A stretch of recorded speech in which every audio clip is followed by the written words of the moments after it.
If you're a game developer or just love gaming, you're going to want to watch this. Things are happening in the gaming industry, and they aren't necessarily good. In this video, we take a comprehensive look at the surge of negative trends and why they are happening. It's not a simple problem that can be quickly explained, as there are many pieces coming together. At the end of the video, we discuss ways that this can be turned around so that everyone benefits. If you like this episode and want to see more, we stream our interactive classrooms every Monday at 6 p.m. Central Daylight Time. A like, a subscribe, a share, anything would be helpful and appreciated. Ready to learn the uncomfortable truth? Class is now in session.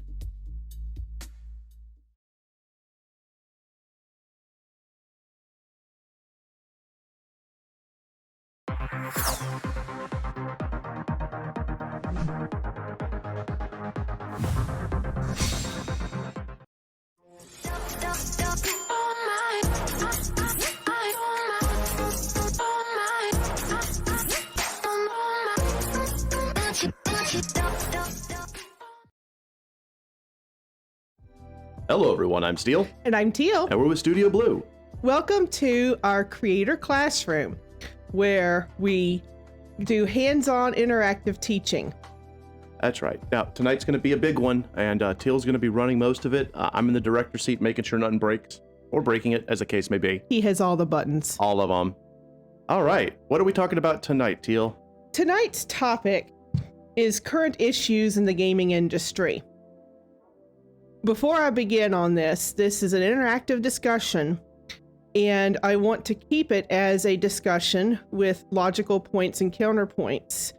What we're not going to do is bash or in any way denigrate unfairly any one entity, person, etc.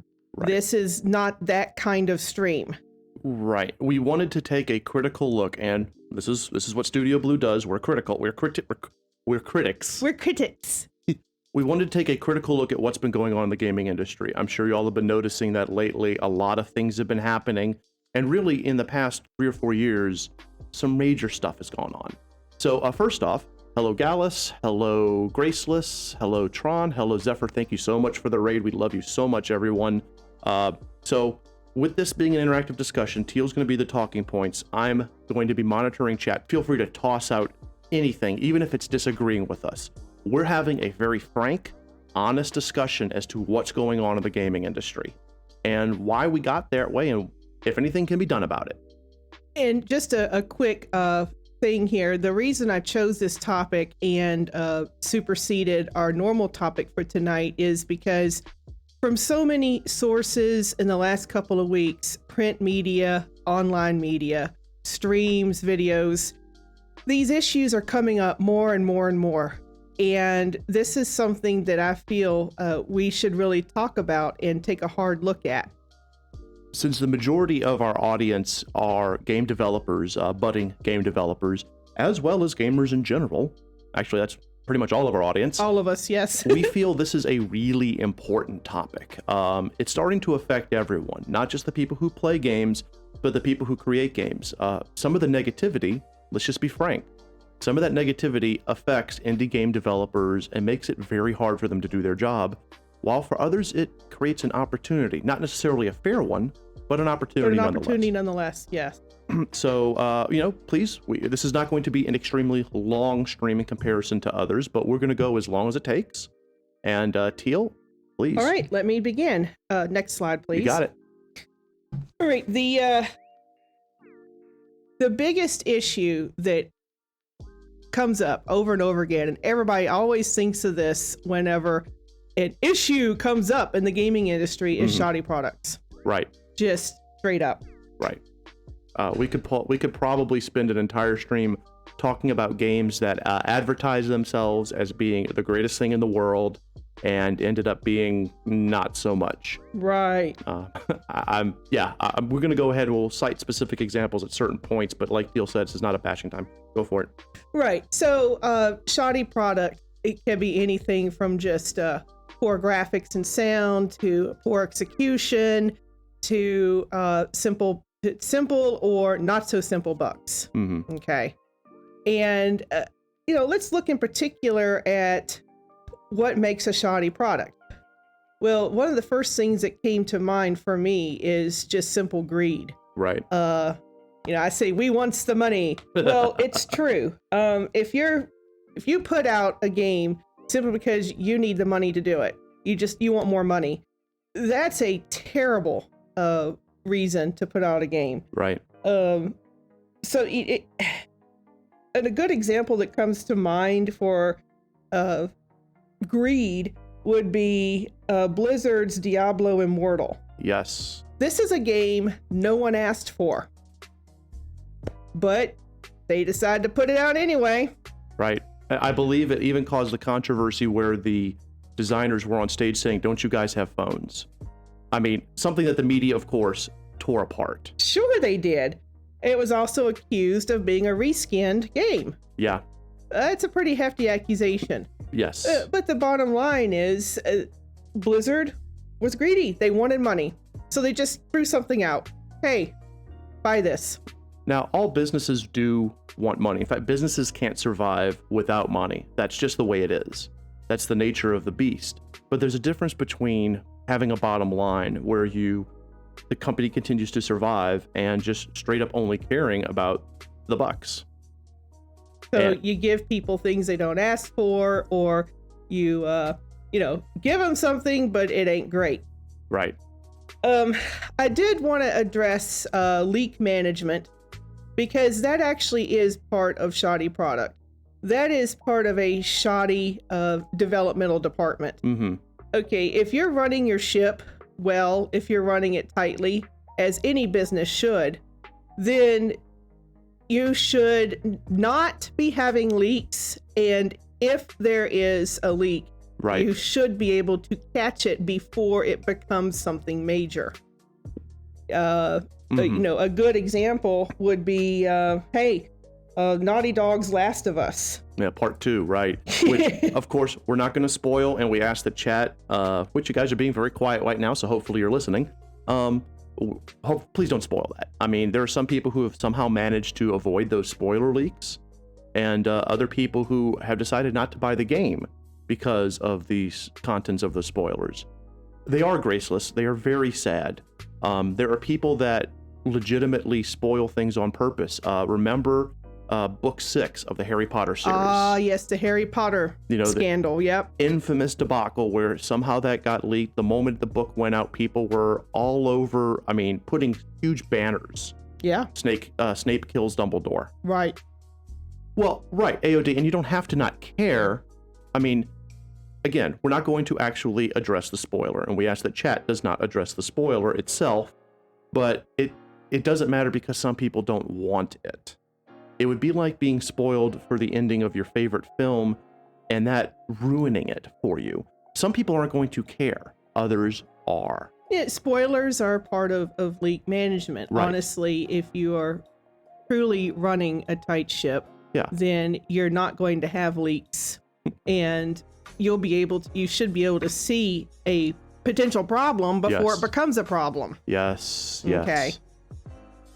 Spoilers make for shoddy product. Right.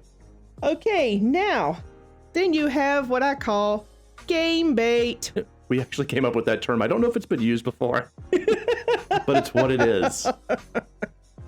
What is game bait, my love? Okay, so game bait is an example of that is just adding stuff to be woke instead of it adding value. Right. Okay. Yes, we all believe in diversity. Absolutely. Yeah, Studio Blue especially. We believe everyone should have a say. Everyone should have a voice. But are you really going to game bait just on that? Hey, we have a diverse game with diverse characters and a diverse plot point. We're very diverse. See how diverse we are? Exactly. Buy our game. Right. Game baiting is the term that Teal and I came up with when we were working on this, where you throw something in there to appeal to the most massive number of people possible, but it doesn't actually add anything to the game. In fact, in some cases, it can detract from the game. And we're using very broad stroke terms. We're using very broad terms because we're not trying to talk about any marginalized or specialized or any groups at all. Because it's just any time you attempt to say, hey, we have X, doesn't that make us cool? Don't you want to buy our game now? That's not the right thing to do. That downplays and degrades your product and your image. Game baiting. Yes. Hopefully that'll catch on. Hashtag game baiting. Hashtag game bait. And now let's talk about the infamous patches. Yes. Patches that make more issues. Yes. That create more problems than they solve. Right. I don't even have to reach very far for an example of this. No. Bethesda's Fallout 76. Every time they patch the game to fix a problem, it would make bigger problems. More problems happen and more things break. Yes. And it's a sad cycle. Right. And you get into a cycle of that, break and patch. Right. Your whole product is shoddy. It's perceived as substandard. Yes. Lacking. And to some extent, your studio is seen as a bunch of hacks. Absolutely. That's terrible for your reputation. Absolutely. Now, AOD, I think you're talking about game baiting, and you're absolutely right. Exactly. Those things should be in the game because they tie into the story, the world. Absolutely, AOD. Yeah. Thank you. Yeah. And when you do that, and you can see that when that happens, let's talk about The Last of Us Part 1. The reveal of Ellie's romantic interest, adolescent Ellie's romantic interest with that other girl, that kiss they share, and then that moment of, and you as the player and everyone's like, oh wow, okay, yeah, it added something. I'm not going to talk about game baiting. I'm not going to bring up examples. We don't want to like piss anyone off by saying the wrong thing, but the reality is you can just open up a book, open up a web page, and you can find a game that does that. So there are times when it makes the game beautiful.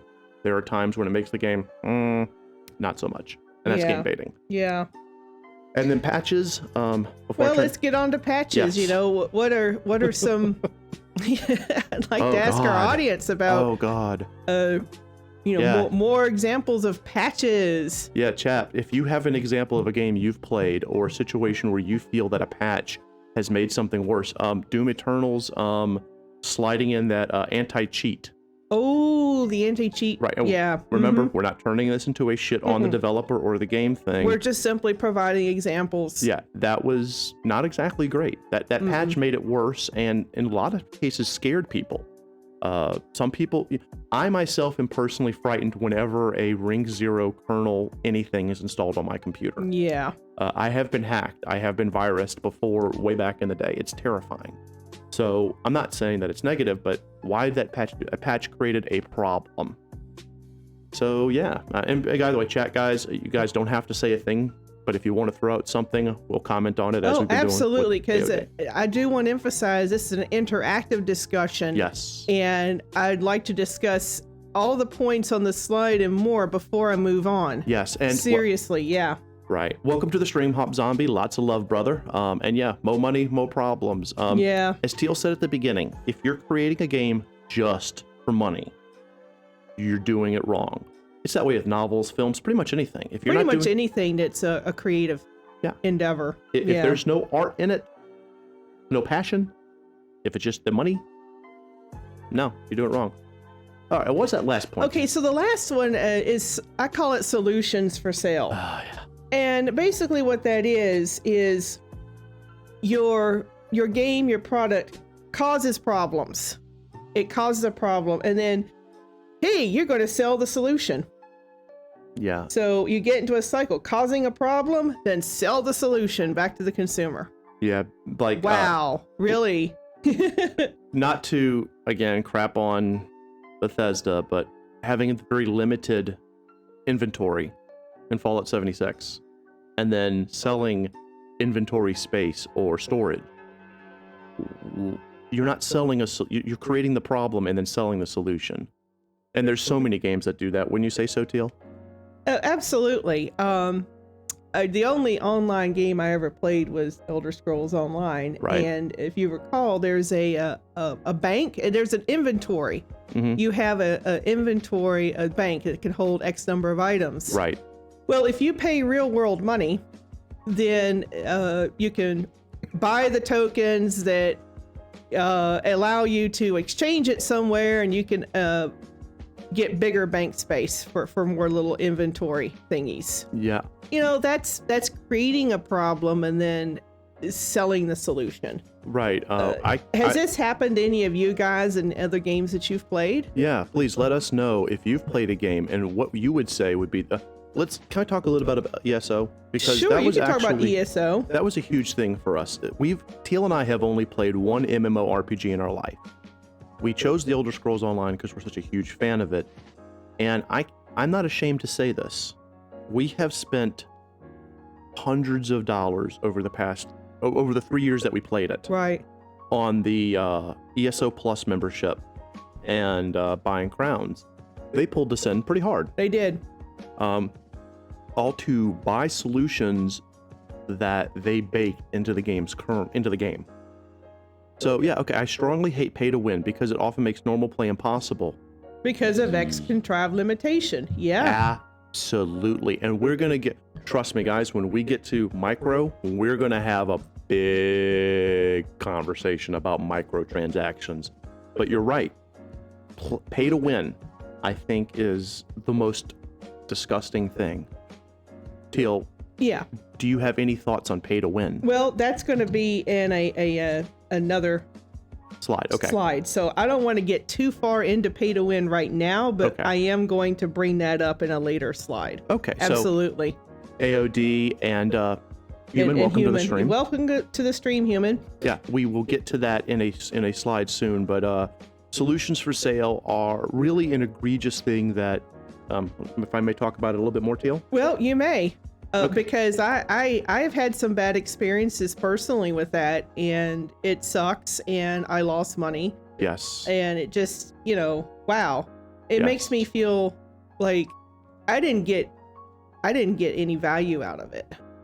To me, as a person who is, hey Human, as someone who's been working in the industry, both indie and studio for years, I can tell you that's a common tactic that's become more and more prevalent. And the reason is it's easy to say it's a feature. Remember that old saying, it's not a bug, it's a feature? Yes. That mindset started in the early aughts. Yes, it did. Really, by the time about the mid-aughts rolled around, it became kind of a mantra. And you had games where you would tell most of the story, but then you'd have a DLC, and that DLC would complete the story. Yep. Oh God, the unlockables. Right. The unlockables. Dragon Age Inquisition was a horrible offender with that. Yeah. They tell a great story. It's a fantastic story. Oh yes, Asura's Wrath. Asura's Wrath. Absolutely. You don't even get the final boss unless you buy a DLC. That's that is right. insane, AOD. It's true though. Trespasser not only completes the story, it answers a blaring question and really sets up for the direction of the entire Dragon Age universe. Right. And so if you don't buy their DLC, then you miss out on the story and the direction. You miss out on the conclusion of a story. Yeah. That's just shoddy. It's shoddy as shit. And yeah, exactly. Yeah. Exactly. Yeah. There was no, and the thing is that started in I'd say about the mid-aughts. I think so. Yeah, really it started in the mid-aughts. And then we've seen it just become policy now. It's now policy. Pretty much. When a game is created, we're going to create X number of things, whether it be plot or inventory management or whatever, just a thing that is limited. It's a problem that the player is going to run into, especially live games as a services. And they do this on purpose because then they can sell you the solution. So they've created the problem and then sold you the solution. And they get called out for it all the time. But they're still going to do it. They're still going to do it. So, yeah. Okay. All right. If anybody has any final thoughts on shoddy product, type them up now. Because I'm going to move on to the next point. All right. The next topical point. Shall we? Or shall we give them a minute? I want to give them a minute. All right. It takes a little time to type, It does. Type. I myself am not a fast typist. Nope. That is true. But it does all come down to greed. Just to kind of wrap it up before we move on to that last stream. How can you milk every last drop? What is it? I think it was one of my favorite YouTubers is Jim Sterling. And He said recently, basically you buy the $60 base product, and then you have to put so much more into getting the full game. Yeah, you end up spending twice as much in order to get the full experience. Absolutely. Very shoddy. AOD, you're right. We can smell a bad game design. Anyone who has, when you've done it long enough, either as a player or as a developer, you start to sniff it. And mobile games are still the worst offender, but it's starting to go everywhere. Even single player offline. It's all over now. So there we go. Okay, well, that brings us to the next point. Righto. Please move on. Gaming as a service. Oh, lordy. Okay. You know, gone are the days of going down to your local game peddler and buying a hard disk. Yes. With this pretty little package with an insert for $60. Yeah, AOD, the mentality.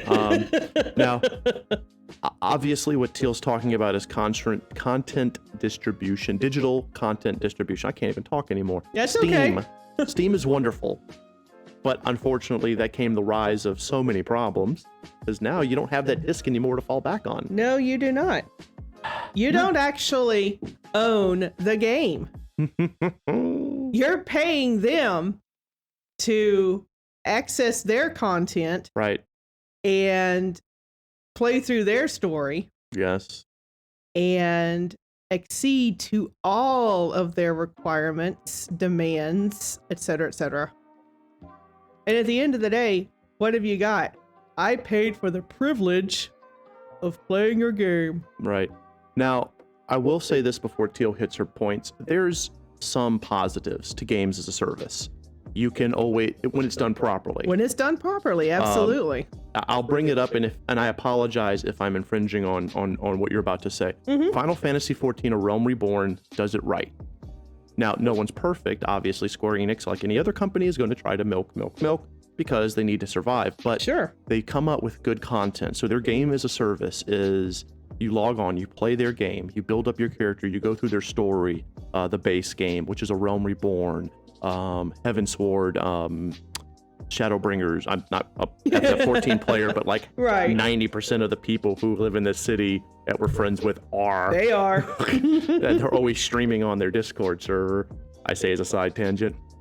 So we get to see it, and it's always being updated and always being improved. And that's the positive with a game as a service. The positive as gaming of a service is absolutely that you get real-time updates, and you're always playing the latest and greatest of the product.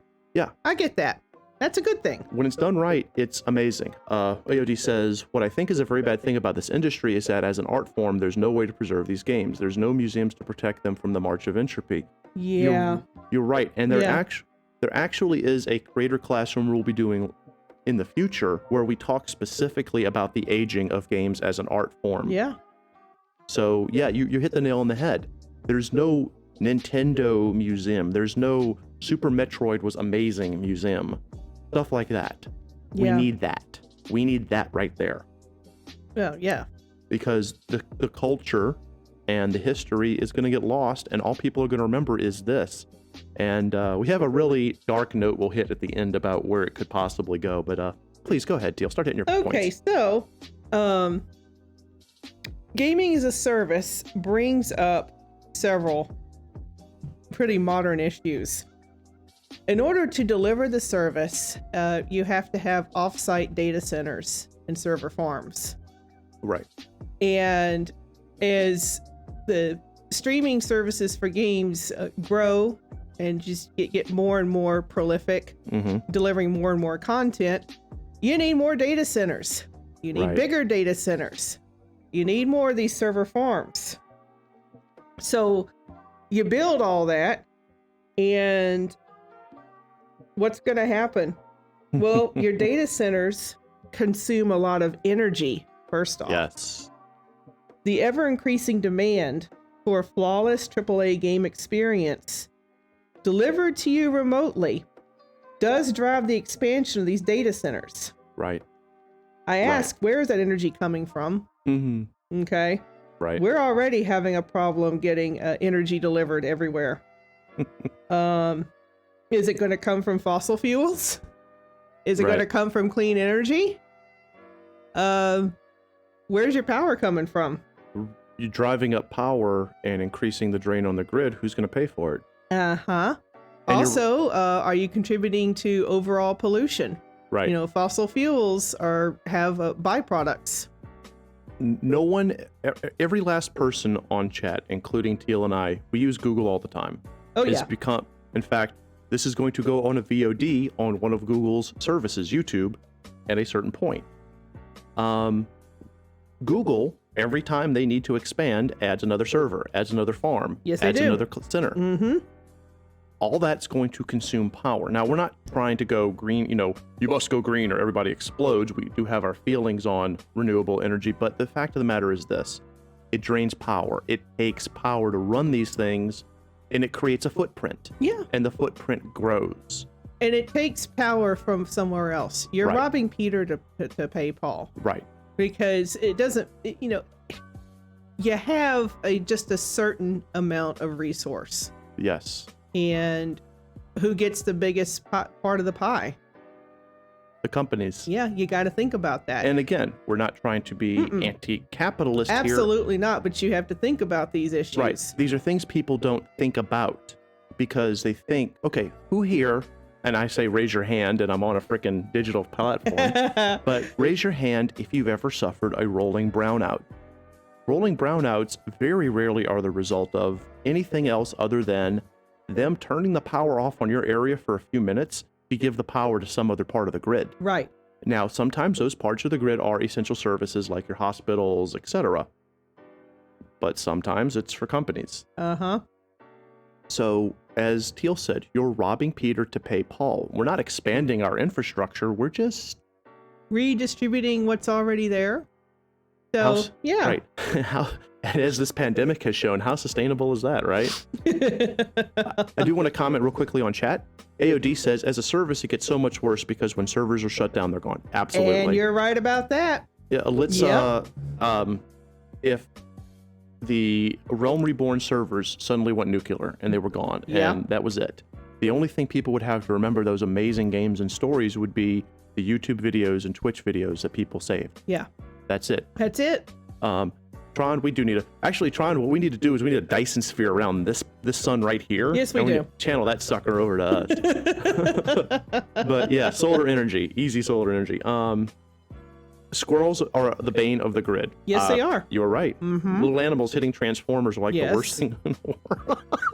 That's funny you brought that up. Entire blocks of the grid have gone down because of one stupid squirrel. I'm not kidding you. Not even. Little sucker turned into crispy squirrel bits from Fallout 4. Yeah.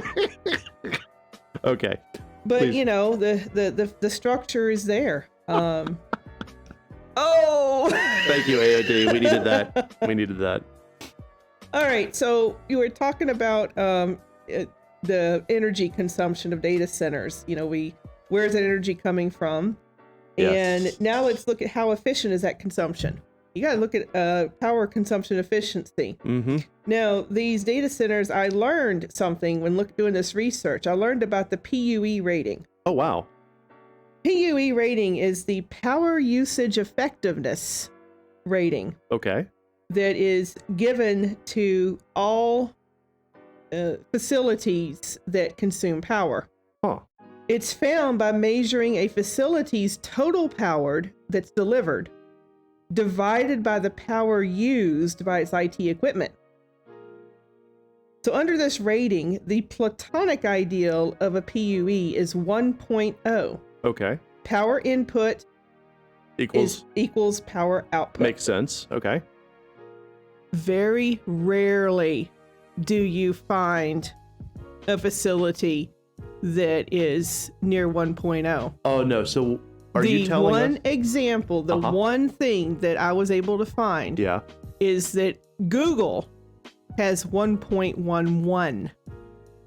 Everyone else, oh hell, it's in the high 2s, 3, all the way down. Which lends absolute credence to what we just talked about, which is a fact because you can look it up. It's a matter of public record that these rolling brownouts, corporate records, publicly traded companies, thank you, that these rolling brownouts do exactly what you just said.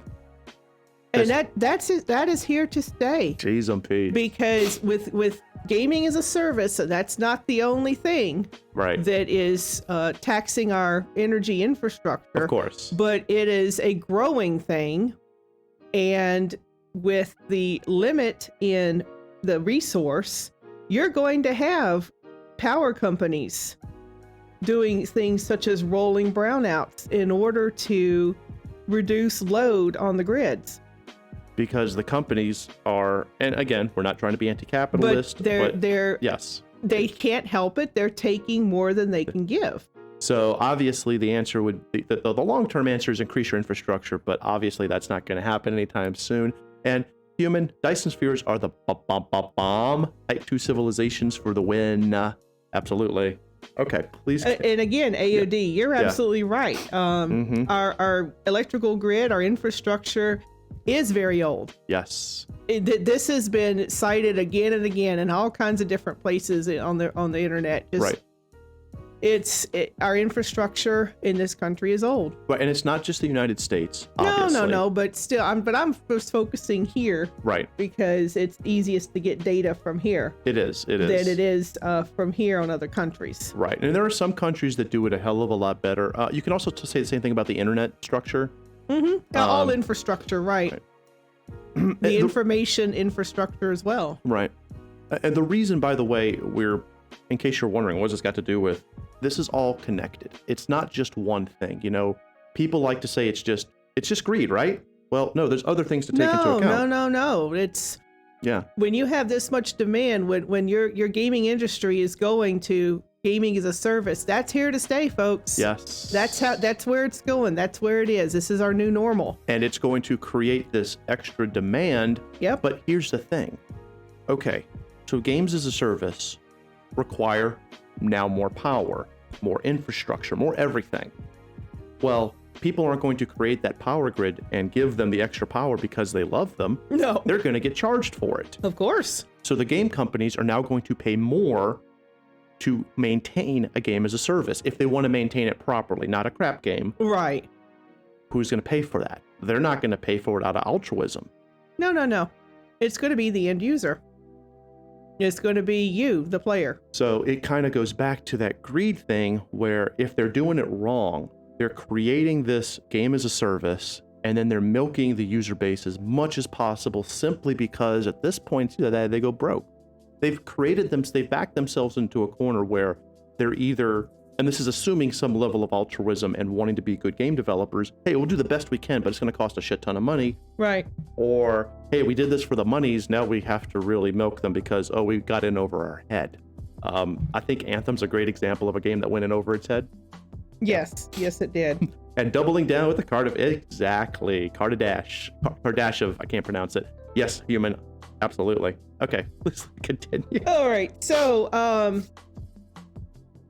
let's talk about what do you need as gaming as a service besides your data center? Well, you're going to need your 5G internet service. Right. You need to have your best service available that you can possibly get in order to stream this content, this very, very heavy content with graphics and sound and effects and this and that and the other. And in order to deliver the best experience possible, you're going to have a pipeline that's the best as possible.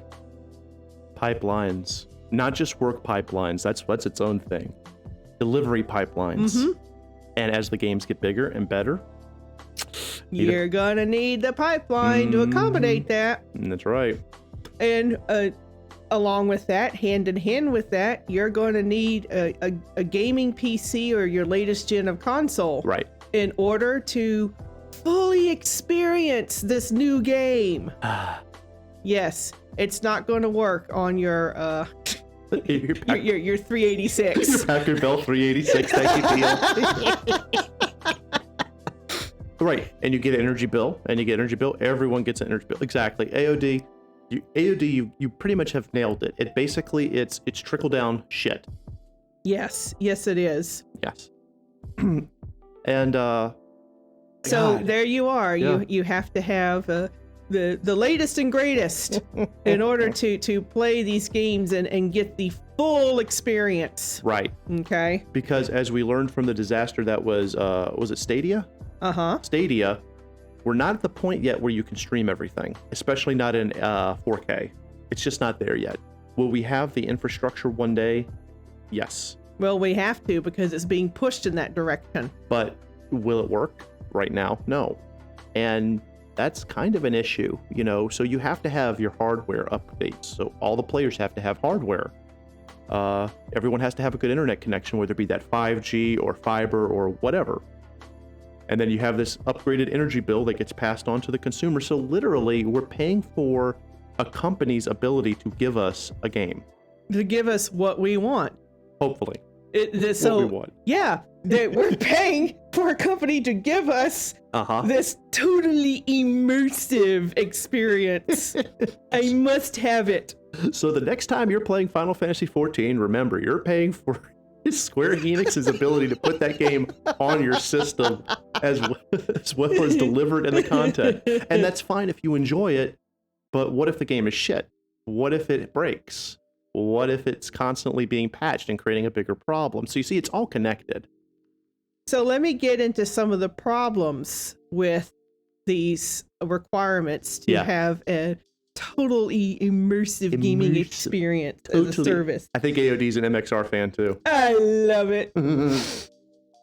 Let's talk about the toxic e-waste that occurs. What happens to your old console, your old controller, your old monitor? Look at what Elf just said.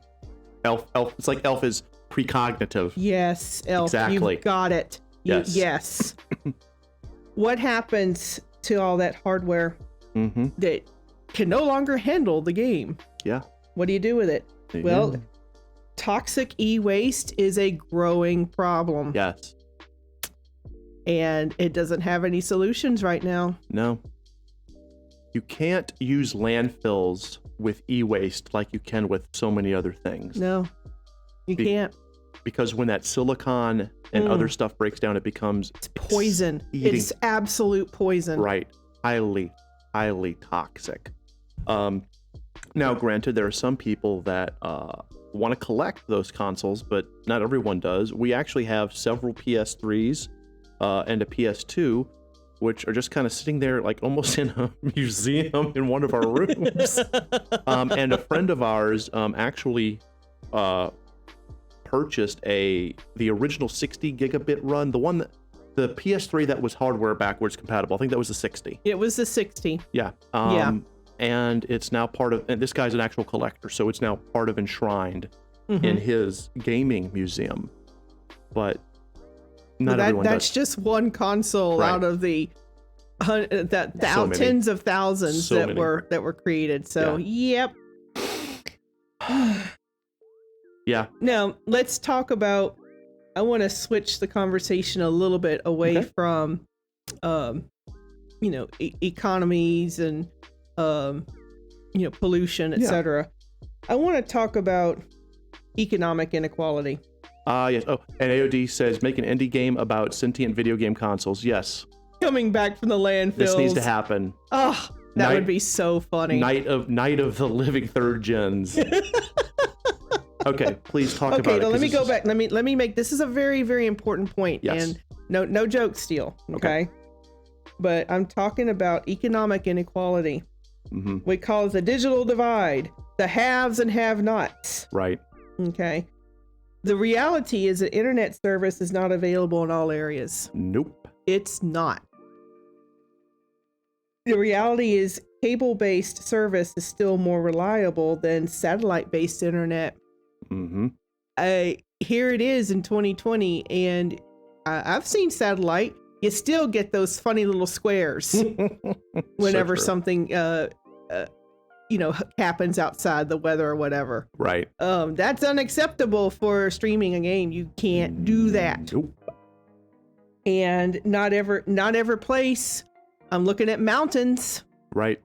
Can have cable-based service. Right. Okay. Hardware and internet service is expensive. Yes. So you're telling me I gotta pay for this, 5G cable-based fiber optic internet service, every month. This money every month. Plus, I have to go and buy this gaming PC or the PlayStation 5 or this that just so I can play this game and get the most out of it. Mm-hmm. What am I giving up to do that? Well, I might have to pay rent. I might have to get groceries. This is very serious. Not everybody can afford this. And this gaming as a service is really putting a spotlight on the digital divide, on economic inequality. It is. And AOD is exactly right. Before I cut on that point, Hawk, love you, man. Thanks for stopping by. Yeah, thanks for stopping by, Hawk. See you as always, and good luck with your stream if you stream tonight. Take care. AOD, you're right. Teal and I lived in the mountains for 8 months. For about 8 months, yes. And it was shit. It was a very different experience than what we have here in Houston. Yes. There was some parts of the mountains, there was no cable. No, you couldn't. Absolutely couldn't. Let me qualify. That's what I meant when I said it was shit. It was shit for gaming, not shit for like beauty. It was the most beautiful place in the world. Okay. Thank you, Steele. You're welcome. All right. Getting back to my point. Yes, ma'am. The mountains, you cannot lay cable. No. So it's satellite up there. And we were very, very fortunate to be able to rent a house in the Pigeon Forge area where there's, basically a big tourist center. Right. So we were able to get cable, and they were able to were they able to lay fiber optic? I think they were. No, they were not. No, we did not have fiber optic. No. It was impossible. The area, it was not economically viable to spend the money to lay fiber optics, so we had regular. Okay. Right. Very on the most briefest of levels, you have to have a certain bend to those cables in a certain way, and the landscape did not allow for it, so it had to be copper cable. So there's the point I'm trying to make is that you can't get the internet service that you need in all areas. Right. Okay, so you're cutting these people out of gaming. Right. I also want to address reservations. Go ahead. Native American reservations are notorious for not being able to get internet service piped in. Right. And it creates such isolation. But again, you're cutting out, the whole point is you're cutting out a whole swath of a population from not being able to game. Yeah. And that's shitty. It's shitty, but it also creates a bigger problem. First off, Gallus, yes, Houston is flat. Thank God for that. And yes, not every city, like Elf says, not every city is going to have fiber optic. But that is still, it's still being laid out. Here is why all that stuff we built up to a point. Here's why what Teal said is so important. You cut a certain percentage of the population out of the ability to play certain types of games, especially games that allow them connectivity with their friends, like games as a service, like your MMOs like FF14 or Realm Reborn. You cut them out, that opens them up to being vulnerable to your, as I think Human mentioned, your mobile gacha games. Yeah. Hey, your buddy needs help over here, smacking down this thing. Okay, that's great. Oh, but you need 7 diamonds. Here, go buy a bushel of diamonds.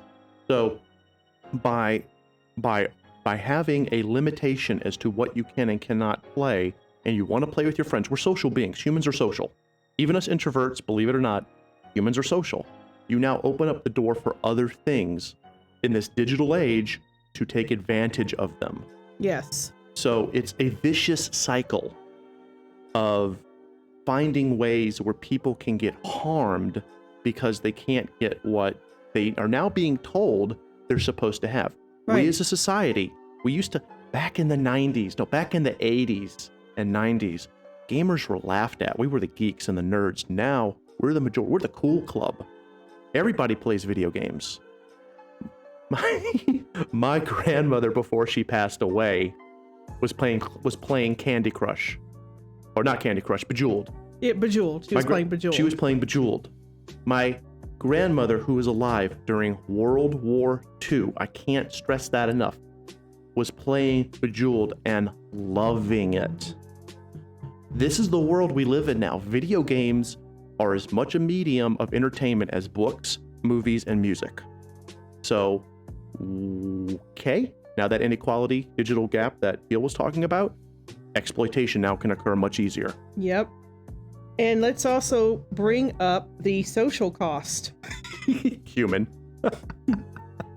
The social cost of not being able to afford next-gen games and hardware. Yes.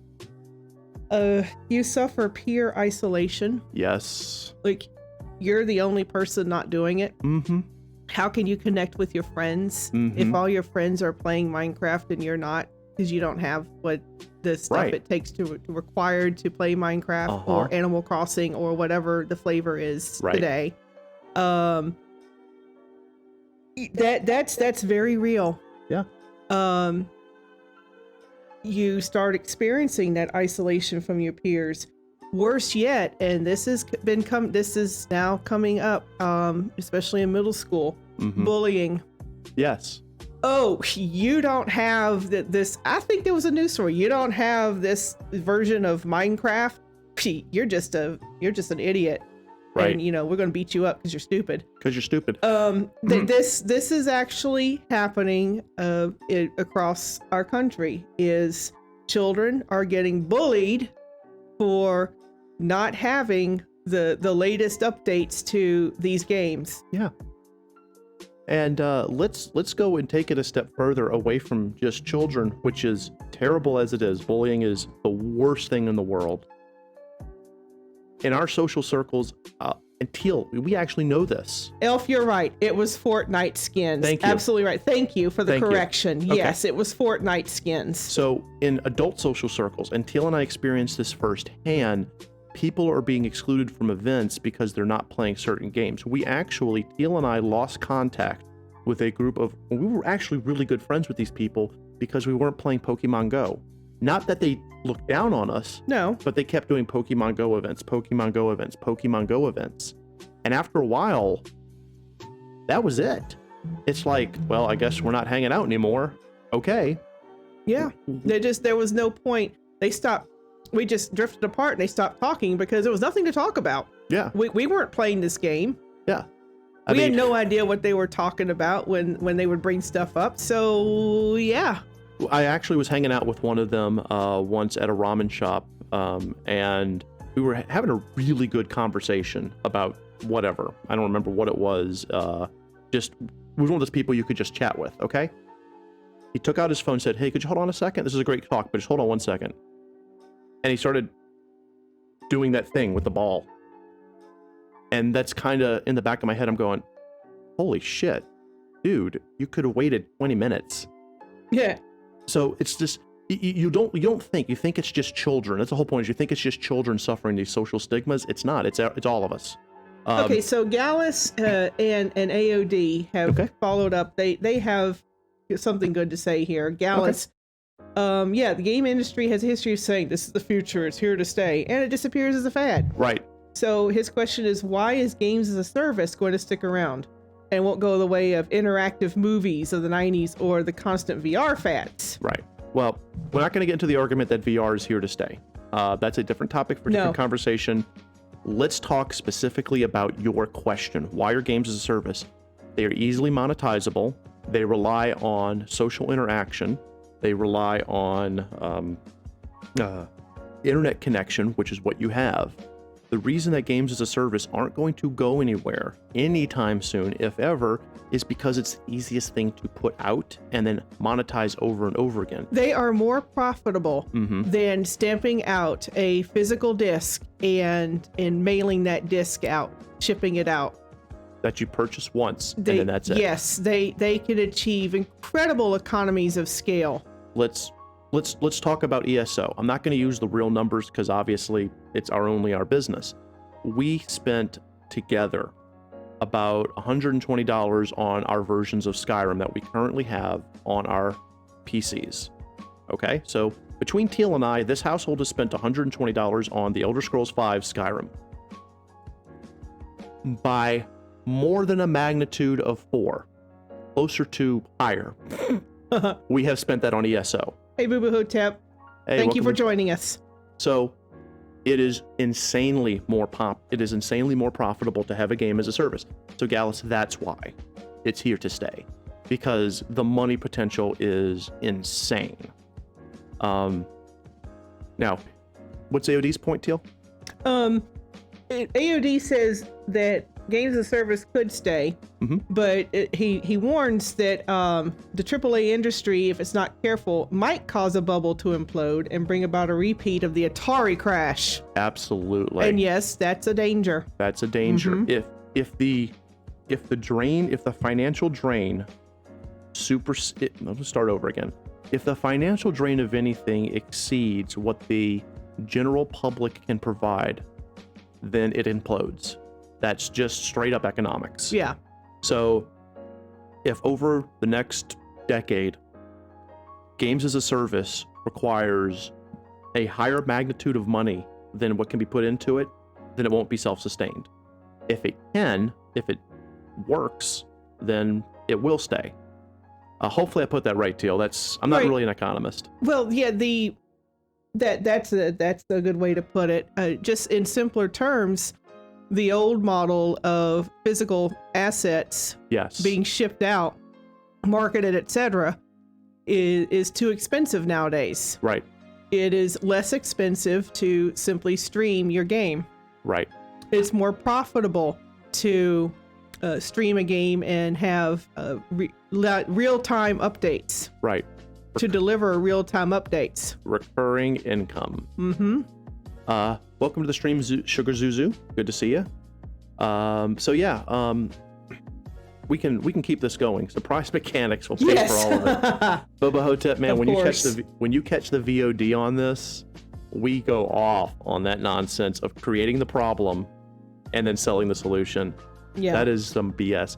But yeah, it's, in other words, to kind of wrap back around to Gallus's question, if I may, it's probably going to stay unless economically it explodes, as AOD says. If it doesn't, that is our new reality. Yep. If it, now, will we continue to see single player games? Absolutely. But they're becoming increasingly unprofitable. Right. However, and I'm not counterpointing Teal just to counterpoint her, there is a light, and I want to bring in a little bit of light, if I may. Well, you can. And it's a VR game. Valve has killed it with Half-Life Alyx. Yeah. They showed that you can create a full-fledged AAA title in VR. They also showed that it's a game you buy once, and that's it. And I think it's actually moddable now. So, yeah, we have some studios are trying. But are most studios, are the most wealthy studios trying? That's the problem. Right. Hey, Joseph Develops, welcome to the stream. Game industry said single-player games were dead, and then Skyrim came out. So true. Skyrim is still like the most played game in this household. Even more than Fallout 4, regardless of what Teal's metrics show. We actually do. But Skyrim is one of the most played single-player games in the history of anything, ever. Yeah. And welcome to the stream, Joseph Develops. Yes, if a single-player game's... Thank you, Joseph Develops, about FF7 Remake. Absolutely. Well, what we're looking at there is the industry not wanting to produce single-player games. Right. Because it's you get just a limited amount of return on them. But you can get so much more monies if you have multiplayer or other type games like that. Streaming in and out. And yes, so they've been trying to move away from single player games, and we're having none of it. Nope. So well, Gallus brought up a good point just now, and we will address this. Who cares what the industry wants? It's going to revolve around the market once. Theoretically, yes. Yes, in theory, absolutely. We will get to that point in a future slide where that's not actually the case. So what you're saying is need to heavily monetize my games to become successful. All right, yeah, Bobo. As we said earlier, if you're making a game to make money, you're doing it wrong. Right. And we know you're just kidding. You're cool, boob. Okay. Shall we? Let's move on to All right. the next slide. Yeah, because it gets better. Yeah. Okay.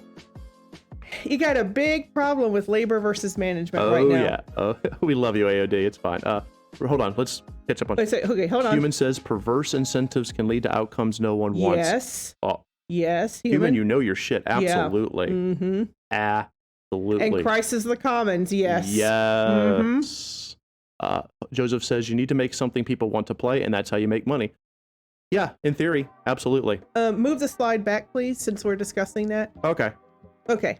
Go ahead. So we probably need to jump forward, but I will agree on both what Gallus and Joseph says. The theory is absolutely correct.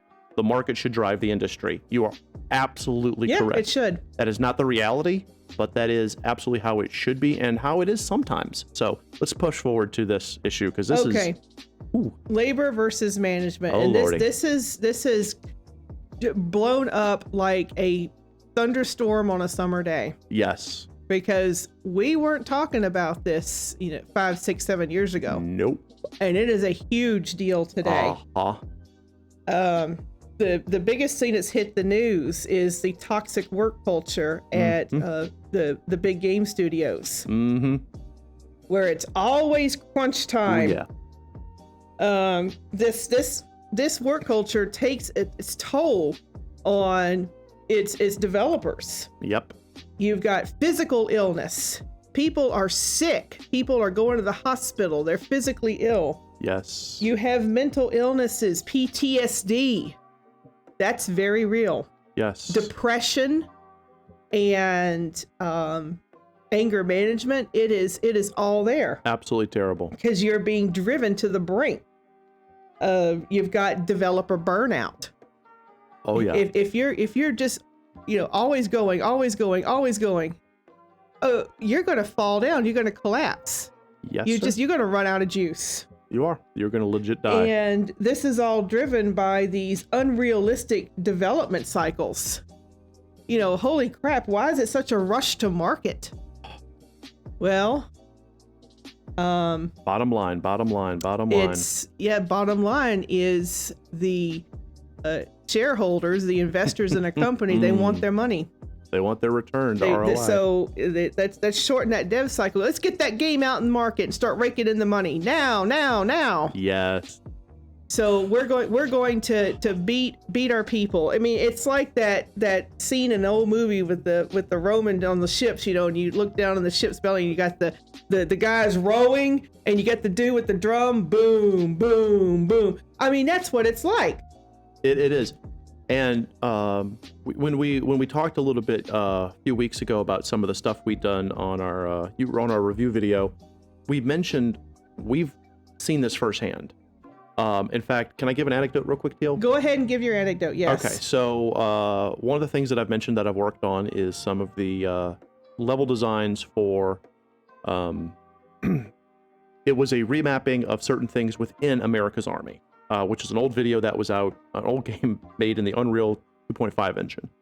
And the studio that I worked for at the time believed in crunch time as a matter of principle, not as a matter of speciality. Yeah. It was legit always crunch time. And this was back in 2007, 6, 7. It was a while ago. Yeah. But we were all given our individual levels to remap for this particular piece of hardware. And I was working on a certain level, a CQC level, we'll just leave it at that, while another person who was the lead developer of the studio was working on we'll just call it a vehicle piece, because again, I don't want to go too deep and I don't want to expose this person. But this person literally worked 18 hours a day, 6 days a week, I think, and sometimes would work weekends. And sometimes on Sunday. Yeah, I don't know how this person legit did not die. They lived on sweet tea, like super sweet sugar, Southern grandma sweet tea. I don't know how that person survived. I would, at a certain point, log out and go home to Teal, exhausted. But I mean, it was murder. It was really hard, and they don't care. The attitude was, well, we can replace you, or do we need to put? The worst ever was when one of the managers went, do we need to push back the deliverable date? That was a terrifying thing to hear. That was kind of like, shall we get out the axe? That's scary. That's scary. And please understand, we were using a piece of software that already existed. We weren't creating something from the ether like some companies do. That's terrifying. That is not okay. Yeah, anyway, I'll move on away from that anecdote, but it's always like that. Well, Elf is correct. Corporate culture has infected the game industry. Oh my gosh, yes. And once corporate culture gets their claws into something, they don't release it. No, so they don't. The game industry is now driven by shareholders and profits, and what the investor wants, and the bottom line as far as money. Yeah. So let's deliver. Let's get the most money, the most bang for our buck. I'm trying to say, let's get the most profits with the least amount of cost. Let us just lean labor and lean resources, lean expenses, and lots of revenue. No one works in the game industry because they want to have a job where they make the monies. I mean, yeah, okay. I mean, let me rephrase that. None of the grunts in the game industry do it because they want the monies. We get paid shit. We really got paid shit. I don't know how the hell we afforded our lifestyle during that time. We didn't. It was shit. And let me just say why they do it. They do it because they love it. Why does a person work in the movie industry? They like making movies. Why does a person work in the game industry? They like making games. So, yeah. And until they are so sick and so beaten down that they can't do it anymore. Yeah. When you're suffering from depression and headaches and stomach aches and exhaustion and burnout, you don't love it anymore. You don't. AOD says, how about instead of inane cute cruelty to humans, how about we stop trying to overcompensate and just make something what is needed and avoid lavish excess? We don't. You're okay. You're right, AOD. You're right. Now, but yeah, that's not what people are doing. No, because that ties into the earlier statement about market. So it's kind of that the market wants certain things that the gaming industry wants to deliver, but it's not the content that influences, that the market influences the industry. See if I can put this succinctly so I don't go on too high of a tangent. The market wants beautiful Lara Croft nose hairs. God, that sounds disgusting. That sounds disgusting. They want beautiful Lara Croft nose hairs and see the sweat rolling down the back of her neck. That's what the market wants. The market wants realism and beauty and eye candy. The market wants that. So the industry gives that. The market wants, buy the game once and then enjoy it. And that's it. And certain gameplay, but they don't get that. So you have sort of this weird schizophrenia, I say, apologies for using that term, with the gaming industry, where they'll deliver a certain thing and then legit tell the market to go screw itself on others. It's kind of surreal how it works. I agree, AOD. Higher graphics don't make for a better game, but what do they put the money in? They put the money in the graphics, in the music, in the eye candy, as Teal and I call it. Yeah. Not in the full UX, the user experience. And it's frustrating to watch. It's frustrating to play. Yet here we are. Please continue, because we're talking. Let me get off that tangent for now. Okay. Yeah, it was a bit of a tangent, but it does illustrate the point that the marketplace wants this and such, so game companies deliver this and such. Right. But who tells the market that they want this and such? Right. The game companies. Exactly. So they feed into each other. Right. And who pays the price? Among other things, the poor devs who Yeah. have to design all this stuff. Exactly. So let's focus on those Poor devs. those poor devs. Yeah. Contracts. Oh boy. Contracts have come under increasing scrutiny in the last couple of years because there's been a lot of various legal challenges to said contracts. And the biggest thing that's come out of it thus far is you have to watch for ambiguous language. That'll get you every time. The more ambiguous the language, the more leeway that you're giving the company over your own rights. Right.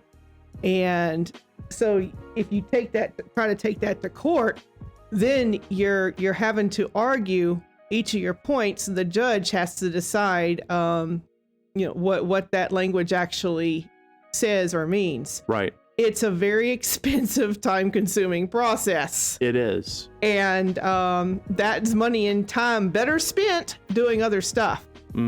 So increasingly with contracts, not only do you, the developer, you need to read the fine print, but you're going to need to take it to a lawyer. And language has got to be as clear, spelled out, detailed, and granular as possible because of all the different legal challenges that have come about. Absolutely. Due to ambiguous language. Another thing that's received a lot of attention is exclusivity deals. Oh boy. You really have to watch out for those. Developers run from those because whenever the cases that have come up, the developer has lost every single time with the exclusivity deal. Now, when you say it's almost like an NDA, right, where you cannot go outside of the developers, the platform of choice. right, You cannot you cannot do any side hustles for anybody else. You have to work for them. It's there's many different ways to parse it out, but an exclusivity deal is 9 times out of 10, it's bad news for the developer, not for the company. right. Now, just to clarify, Teal, when you say developer in these instances of contracts, you're not talking about the developer company, you're talking about the individual person, the contractor. Yes. Right. That is who is getting negatively affected. Right. And unfortunately, they're having to start to pony up their own money to hire a lawyer to look these things over. Yes. Because they're getting screwed, and the ones that can't afford to go to court do go to court. Sometimes they win, sometimes they lose. It all depends on the ambiguity of the contract language, which can be absolutely devastating to a person because legal representation is not cheap. Yes, you have things out there like Legal Shield, which kind of helps. It's kind of like renting a lawyer. But I mean, even that has its limitations. So to get one of those really good lawyers, like the in-house ones that the game studios have, can cost an ass ton of money. And you may not ever see a ROI. So a lot of times those contractors kind of just roll over because there's no other choice. Or they just, like Teal said, run away from those exclusivity deals because it is not a good thing. And without going into detail, we have experienced the good and the bad of that personally, and it's scary. It's very scary. AOD has something to clarify for you. Okay. Yeah, I was just reading through that. Yeah. Yes. More and more burden is on the developers, the individual little developers, to develop these excessive things. Yes. And yes, it makes crunch time more and more intense. And it's never fun. It's terrible. It's a terrible way to work. The human body needs X numbers of hours, not just to sleep, but an additional X number of hours to decompress. And when you deny that to a person with the threat of losing their job, which may very well be their primary source of income, a person's natural predilection is going to be to punish themselves physically in order to make sure that them and theirs are provided for. We are hardwired to take care of ourselves and our families, especially in a society where we believe money is the only thing keeping us from death. Yeah. So you are legitimately, a company is, if you want to get down to it, is threatening a person's life with their life. So it's either, we cut you off from the thing that's allowing you to eat, i.e. we kill you, or you kill yourself. Wow. That's pretty dark, deal. But, philosophically speaking. Yeah, philosophically speaking. That's what we're getting at. Okay, please continue. I just, the last point I want to make on contracts is that increasingly, as a contractor, you need to look at when you're going to get paid. Yeah. Are you going to get cash up front? Oh yeah. Or are you going to get it on the back end? And that has come under increasing scrutiny because devs have been screwed over, and it's all legal. Mm-hmm. It's all legal. They work on something, they haven't been paid, and according to the contract, there's no set timeline for when they're going to get paid. Just sometime in the future when this milestone or that milestone, and it never happens. So a lot of times they're cheated out of money. Let's talk briefly about Gearbox, I believe it is, and their profit sharing with Borderlands 3. Yes, please bring that up. That was ugly as sin, and I think, and if I'm incorrect, if I'm doing the wrong company or the wrong game, I apologize. I will pull back and correct myself. Well, chat will correct you. Right, they will. But I believe that is the case. Gearbox has and if I'm wrong, I believe it's Gearbox has a thing with their developers where they pay them less than the industry average, but they profit share. And for Borderlands 2, the developers, the people of Gearbox, made bank because of certain things that happened with the rising costs and Borderlands 3 costing more. They didn't hit that milestone, ergo those developers did not get those profit sharing perks. Nope. Again, if I'm doing the wrong game and the wrong studio, please correct me. But I believe that's what happened. So these people have literally no legal recompense. They can't fight it because by the terms of their contract, the studio sets the benchmark under which that profit sharing kicks in. Yep. So it's kind of like getting a giant middle finger and no lube.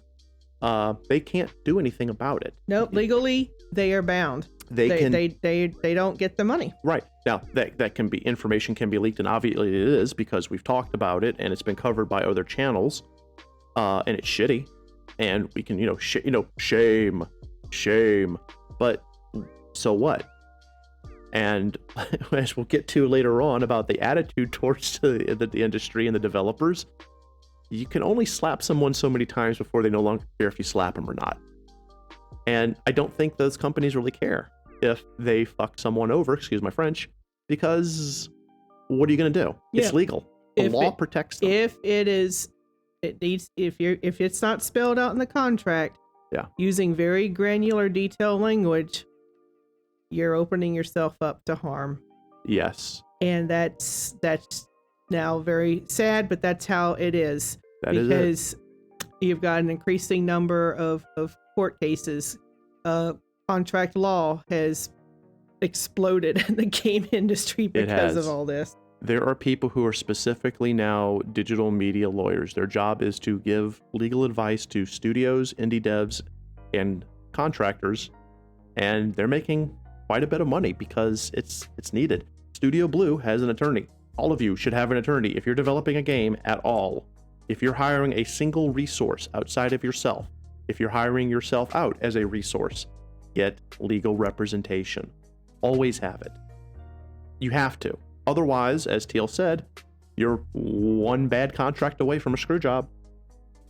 Gallus brings up a point. Teal. Okay, and well, Gallus's point ties into what I'm about to say about California's labor laws. Let's do it. Okay. And so I'd like to interact with Gallus after I tell y'all what I found out about California's labor laws. Absolutely. Okay. So as of January 1 of this year, two labor laws that have come from the state of California have hit the industry and influenced everything all across the United States. Yes. This is the CCPA, which is the California Consumer Privacy Act, and the AB5, which is the California Assembly Bill 5. Let me tell you what these are. The California Consumer Privacy Act is a statewide data privacy law that regulates how businesses all over the world are allowed to handle the personal information of California residents. Because California is home to many video game headquarters, pretty much any game published in the US will be subject to the laws affecting residents in California. That's a biggie. So, data privacy law that was enacted in the state of California affects every other state in the United States. Absolutely. Affects games made overseas, developed from overseas, marketed to us. Because of where the studios are headquartered. Because of where the studios are headquartered. They are in Los Angeles, in San Francisco, in Berkeley. They're in all these different cities in California. If I can quickly jump in, Bubba Hotep, no, you don't need a lawyer just to commission someone to draw art. What you want to do is you want to get you need a lawyer. You should always have an attorney available to answer questions.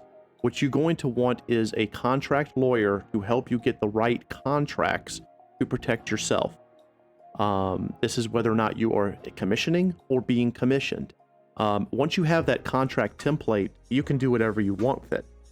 We have several contract templates. One for art, for bulk art, not for just like a one-off.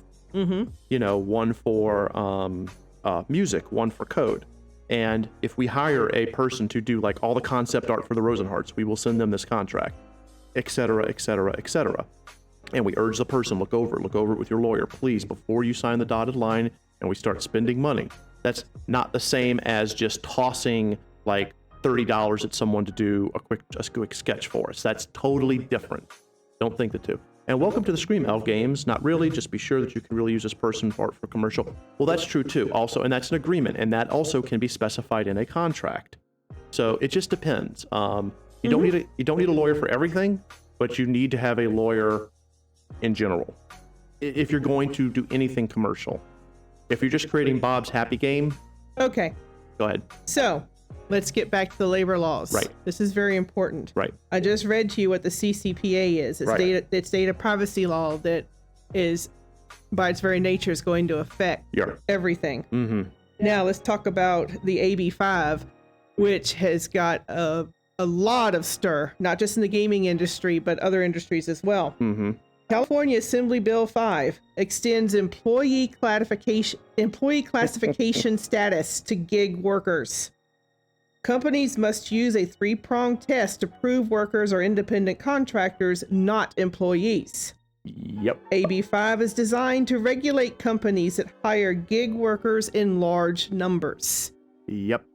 This is independent contractors. Yep. And a lot of developers are treated that as independent contractors. So true. When they should be employees.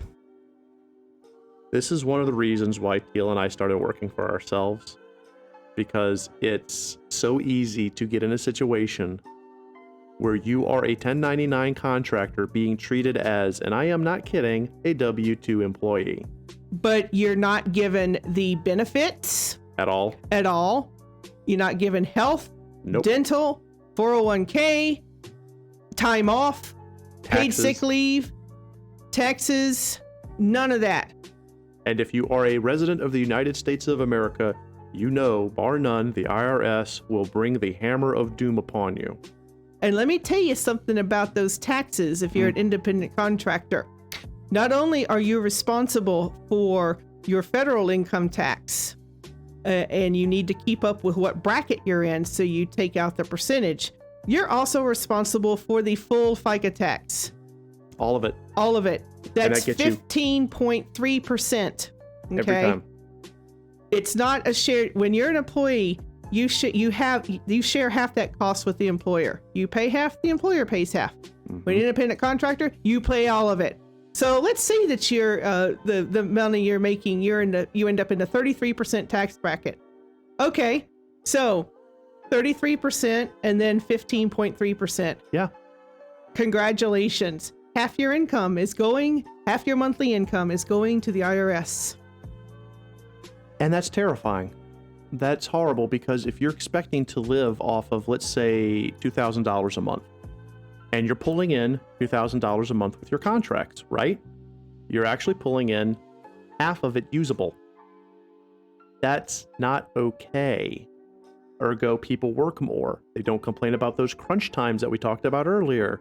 They work themselves to death because they have no protection. Oh, and by the way, Teal, can't contractors be let go at any time for any reason without any recompense at all? Yes. Although many states do have right to work laws. Right. Not every state does. But it is universal that if you're a contract worker, temporary worker, seasonal worker, yep, you can be let go at any time for any reason. And you got nothing. And you've got nothing. Oh, and you don't even have unemployment, because guess what? You weren't paying into the unemployment system, so right. You don't get unemployment either. So you're double, triple, and quadruple screwed. Yep. Thank you, Gallus. Yes, the right to work law. Right to work law. So absolutely. So Elf, yes. If you Elf hit the nail on the head, yes, with the contract part. Exactly. Sugar Zuzu. Honestly, copyright terms of use sections on the website, I would just run it by someone just to make 100% sure that it's okay. I'm not going to say it is or it isn't. I can't give legal advice. I'm not a lawyer. But if you just have a blanket thing on your website, just run it by someone who is actually qualified to say, yeah, that sticks. Please. Just for your safety. That's a piece of advice. So companies, that includes game studios, big game studios, they don't like this. They don't. Okay? They tried to strike it down. Because now they're going to have to classify everyone as an employee, and they have to offer benefits. They have to offer time off. They have to do all this, that, and the other. They are regulated on the number of hours. Even if you're salaried. Even if you're salaried, there is case law precedent that you cannot work a salaried person more than I'm trying to think of the definition. You can't work them beyond a certain reasonable. It has to be reasonable, a reasonable person. Right. Amount of time. Right. They use that as their benchmark. And salaried workers have actually won cases where that they proved by the reasonable person, the reasonableness point, that they were asked to work too many hours and they weren't compensated for it. That's right. And that'll come back to crunch time, because it's going to get harder for that to happen. Theoretically. Well, theoretically. The thing is, this is all very new. Right. So we're going to watch this play out now, now, today, in real time. We're going to watch this play out in the next year or two. Right. How companies are going to respond. How it's going to, if it's going to improve or even worsen conditions for your software developers. We're going to have to wait and see. I mean, one possibility is the company just say, well, screw this, and they leave California. That is one possibility. And that, of course, brings a whole host of other issues. But okay, so they leave California. Well, another thing that could happen is other states follow suit and go, it's probably not a bad idea. It all depends. One of the interesting things about this particular country is we are a collection of sovereign states. Yeah. So, we We all kind of do things a little differently. Okay, so that's a good question, Bubba Hotep, but hold off on that for 1 second. I think we should cycle back to what Gallus was saying, because Gallus brought up the question that kind of led into California's labor law. So, is the solution for game developers to train themselves to think as entrepreneurs instead of employees? Okay, so yes. Okay, so there's two sides to that. The first is, obviously, if these laws continue to go through, and we're going to see them challenged, what's going to happen They're going to be challenged, absolutely. Because the only way laws can become cemented in our society, especially in the United States, is if they are challenged. So they have to be... And upheld in a court of law. Right, all the way up to and including the U.S. Supreme Court.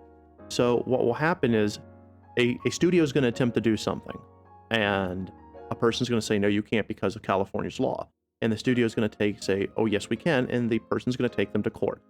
And it will go through appeals. It'll go through the appeals court. It'll eventually make a way to the California State Supreme Court. And then the result of that, and the possibility of it going up even higher, will be what decides that. And then we have to actually see what happens, because it could get struck down, or it could get not only upheld, but become the precedent. Remember, case law, precedent. And all other states can follow suit. And, and it's not just in the U.S. We're bringing the U.S. as an example because it's where we live, but all countries can follow this. And eventually it may be that this industry that has had a habit of treating its people like crap, as Gallus was pointing out, will start treating them like employees. The other side of this is each person becomes their own company and treats themselves as an entrepreneur, which, Gallus, you were absolutely right. All the original developers, when this whole industry started back in the day, they were all entrepreneurs. That's one of the reasons why Teal and I created Studio Blue. This is our buffer. This is how we protect ourselves. And which, by the way, if you're going to start putting yourself out there, especially in the industry, especially in the AAA industry as a contractor, form an LLC, form a company, create that level of protection. You need it. Now, I'm not going to give any more advice than that. I am not a lawyer. But you need to have these protections nowadays. And being an entrepreneur is a way to protect yourself from contractor abuse. Yeah. Okay, so Bubba Hotep's question, should you go with Patreon or try to make a commercial game? That really depends on what you want to do. Studio Blue's Patreon is related to our content creation, not our game development. We may expand that at some point, but right now we just use it for content development, and that's kind of our push. If you want your Patreon, your income, to be game development, and you want people to pay you monthly, then you need to be putting out stuff regularly. That's the reason why Studio Blue doesn't do game development on our Patreon, because we're not putting out games regularly, we're putting out content like tonight. So think about that. You want to look at your payment model, Bubba Hotep. What are you trying to create? What do you offer the people who will pay you monies? Did I answer that correctly, Teal? Yeah, you did. Okay. And now Elf But Games, it's also off topic. it is totally off topic. So Elf Game says, sadly nowadays every company is kind of focusing on phone games. Oh boy, yeah, we're gonna talk about that. Yeah. Oh yeah, the gotchas. Oh yeah, and Kickstarter's also good. Okay, let's move on. Sorry. Okay, next thing. Next Hey. slide, please. Hello, Reverie. Moving on, next slide.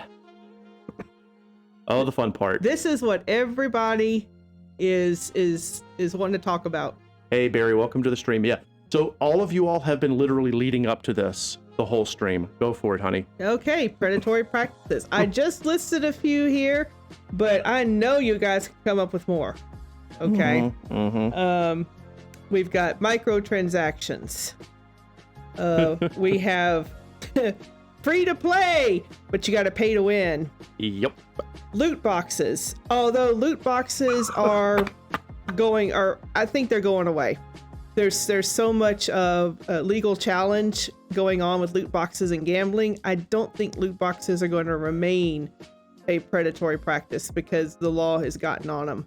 Yes. And then of course bait and switch. Oh, that piece of shit. All right, bait and switch. Just let me remind you guys: Right. bait and switch tactics is promising one thing and delivering another.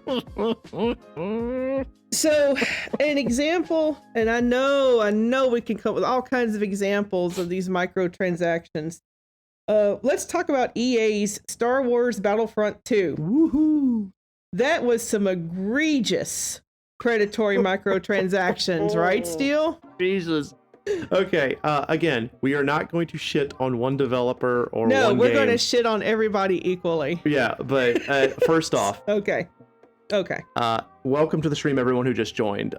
Barry said in a perfect world, stuff like that be less of an issue, and yet in life can never be that simple because money and reality. You're right, Barry, in the end, and we talked about this very beginning, businesses have to make money to survive. Teal and I don't for a moment pull that away. You have to, but you don't have to make money at the expense of everyone else, i.e. predatory. So let's... And these are predatory practices, yes. Yeah, exactly. Elf games. Yeah, 99 cents, but you need 1,000 of them to get what you want. You're going to fit in wonderfully in this community. Yeah. Absolutely. So let's just go ahead and talk about that game, that Star Wars game. Yes, Battlefront 2. It was promised to be a wonderful thing, and it was going to be the add-on, the sequel to one of the most enjoyable games in the franchise. And I don't like deathmatch style online PvP games. I'm not a big fan of this. But they were promising the sun, moon, and the stars, and they delivered, give us your money, and we'll let you kind of enjoy it a little bit.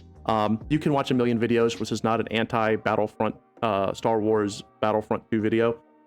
You can just Google it. It sucked. In fact, it hit so hard and was so unbelievably negative on EA that they backpedaled in a way that I've never seen a company that large backpedal before. Bethesda, with everything that happened with Fallout 76, did not backpedal to the level EA did. Yeah, EA backpedaled pretty hard. Huge. The egg on its, which they can afford that egg on their face, but the egg on their face was unbelievably destructive. And it was shit. It was shit. Elf Kane, you brought up a really good point. What's that? The majority of people who pay for microtransactions yes, are definitely rich people. And we are not exploiting people with addictions. Okay, see, this is the thing. The sarcasm was drifting so much off of that. I love the sarcasm. Yes. Okay. Hit it. Microtransactions don't hurt the wealthy. They hurt the poor. Right. And I don't have any data or statistics, to break down. Okay, what's the economic demographic of people who do microtransactions? Right. If there's such a study, I haven't seen it yet. But what I do know and what has been written about is the addiction. Absolutely. Okay, and it's very real. Yes. People just they spend hundreds and hundreds, almost up to 1,000, even more dollars on microtransactions a month. It is egregious. It is predatory. It is an ugly thing to do. We have Gamblers Anonymous, but where's Microtransactions Anonymous? We have and you go ahead. We have seen people give money that has literally broken their bank to where they couldn't pay for food because of those predatory microtransaction practices. It is, and this, I don't have the data to back this up. It's anecdotal based off of my knowledge of addiction and psychology.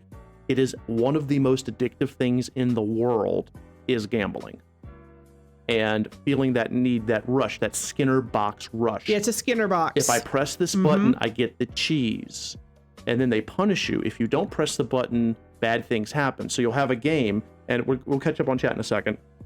So you have a game where it's like a Tamagotchi. Okay? So you have this Tamagotchi, your little virtual pet. And every time you tap it, you spend a penny of your money, but the Tamagotchi smiles and gets a little happy and it makes little fluffy noises, right? But then when you don't press it for a couple of seconds, like let's say 20 seconds, it starts to frown and sag a little. And it tugs on your emotion of you have to take care of this digital being. Yeah. So you keep tapping at that Skinner box and you're getting that rush of, I'm making the Tamagotchi smile. And those pennies add up. Now, that is not a real world comparison, but you can fill in the blanks with real world money or in-game digital currency that you use to speed up something. that they already created a problem for. Elder Scrolls Blades. Oh yes, the blades. 30 fucking minutes to open a treasure chest, but you can spin this and it opens instantly. What in the name of high holy horseshit is that? You created we're going back to the earlier slides. You created the problem and then sold us the solution, and it's now, if we don't pay it, we can't play. Yeah. And we want that rush. So you get all these things together, and to kind of go back to Elf's delicious sarcasm that was tasty. Yeah, it's absolutely not targeted at those people with those addiction problems at all. No, not at all. Not at all. No, not at all. It absolutely fucking is. It absolutely is. And it's disgusting. Chat is exploding with commentary, and it's all on spot. I mean, yes. Microtransactions have affected all of us. Yes. In some way or another. Yes, it is. And it's an ugly thing that unfortunately doesn't seem to be going away anytime soon. In fact, it's getting worse. Getting worse. Especially in, I believe, people were mentioning earlier, including Barry just mentioned it a few minutes ago, those gotcha games. Gotcha. Yeah, the gotcha games. Gotcha absolutely. Games. Yes. Yes. Mm-hmm. And welcome to the stream, Murda. I love Murda. Hey, Murda. So yeah, I think at this point, let's just quickly catch up. So yeah, Tron is right on that.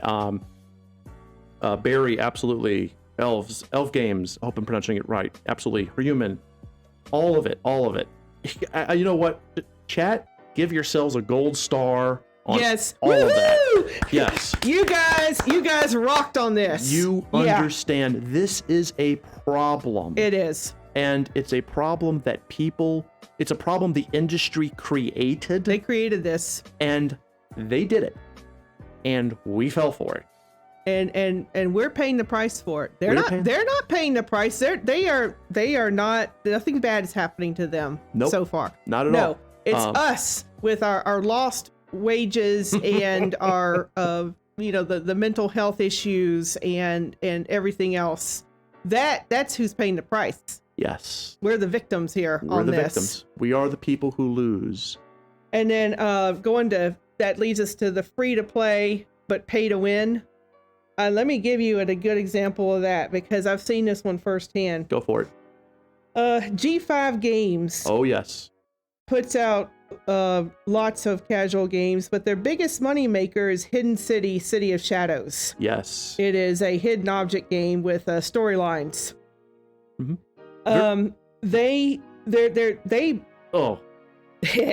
They do microtransactions as well as pay to win because you have to buy rubies with real money to solve the puzzles. Yes. Literally, you have to buy the rubies to solve the puzzles. Yes. You have to pay real world money to get exclusive content.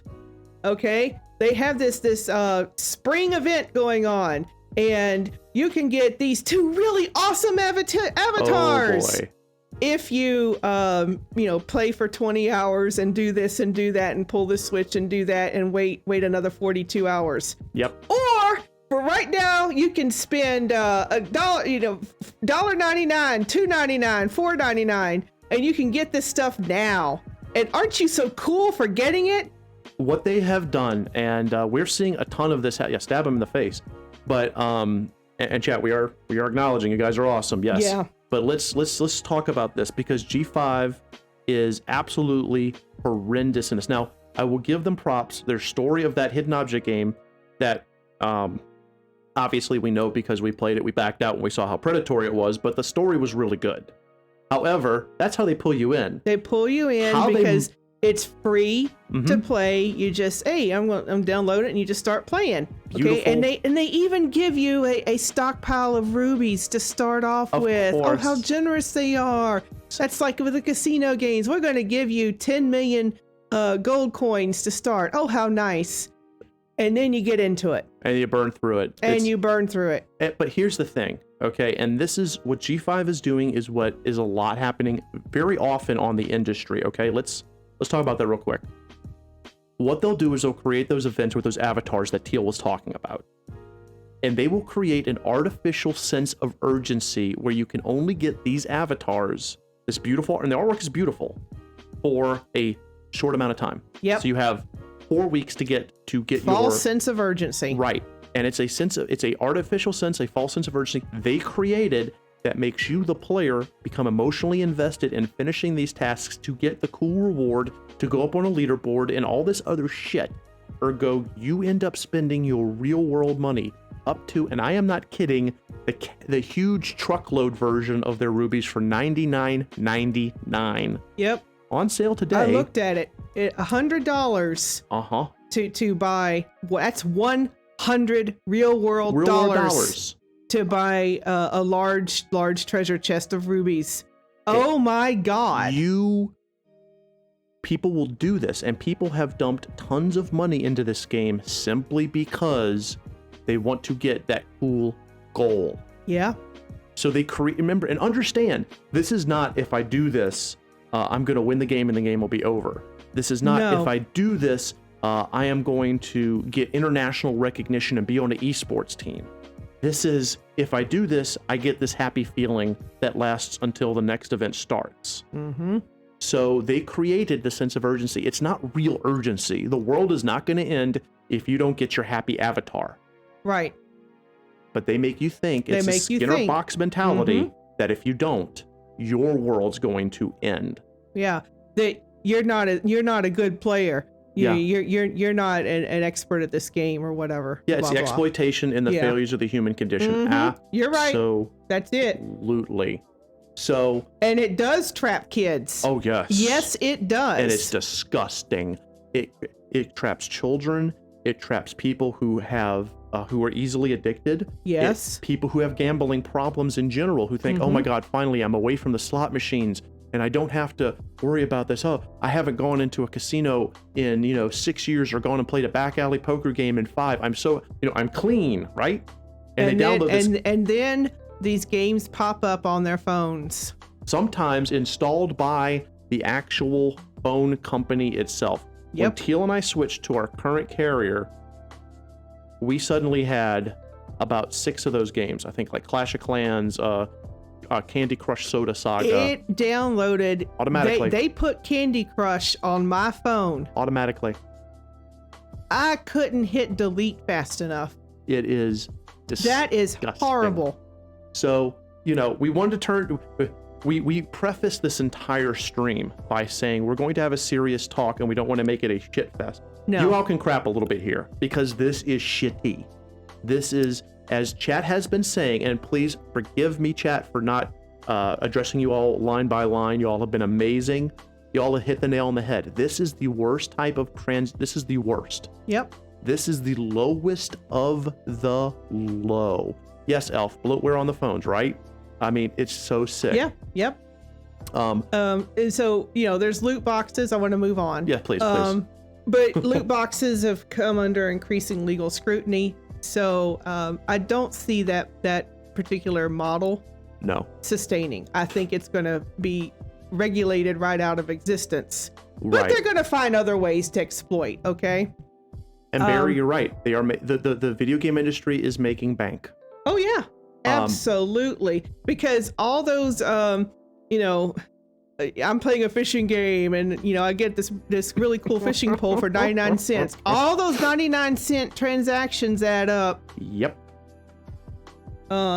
So yeah, loot boxes just change the microtransactions. Absolutely right. Yep. Yeah. Oh, we can't do loot boxes? Okay, fine. We'll do a microtransaction. Yeah. We'll do seasonal passes. We'll do battle passes. Yeah. Fuck that. Battle passes. Oh, how nice. Oh, Lord. Wow. We're not going to shit on my favorite company to shit on, but they're doing it right now with their latest update on that live service game that nobody wanted because we all wanted the co-op version of their post-apocalyptic. Y'all know what I'm talking about. It's fucking Bethesda. Yeah, and bait and switch. Okay, promising one thing and delivering another. Hey, okay. Thank you for the follow, Leaf.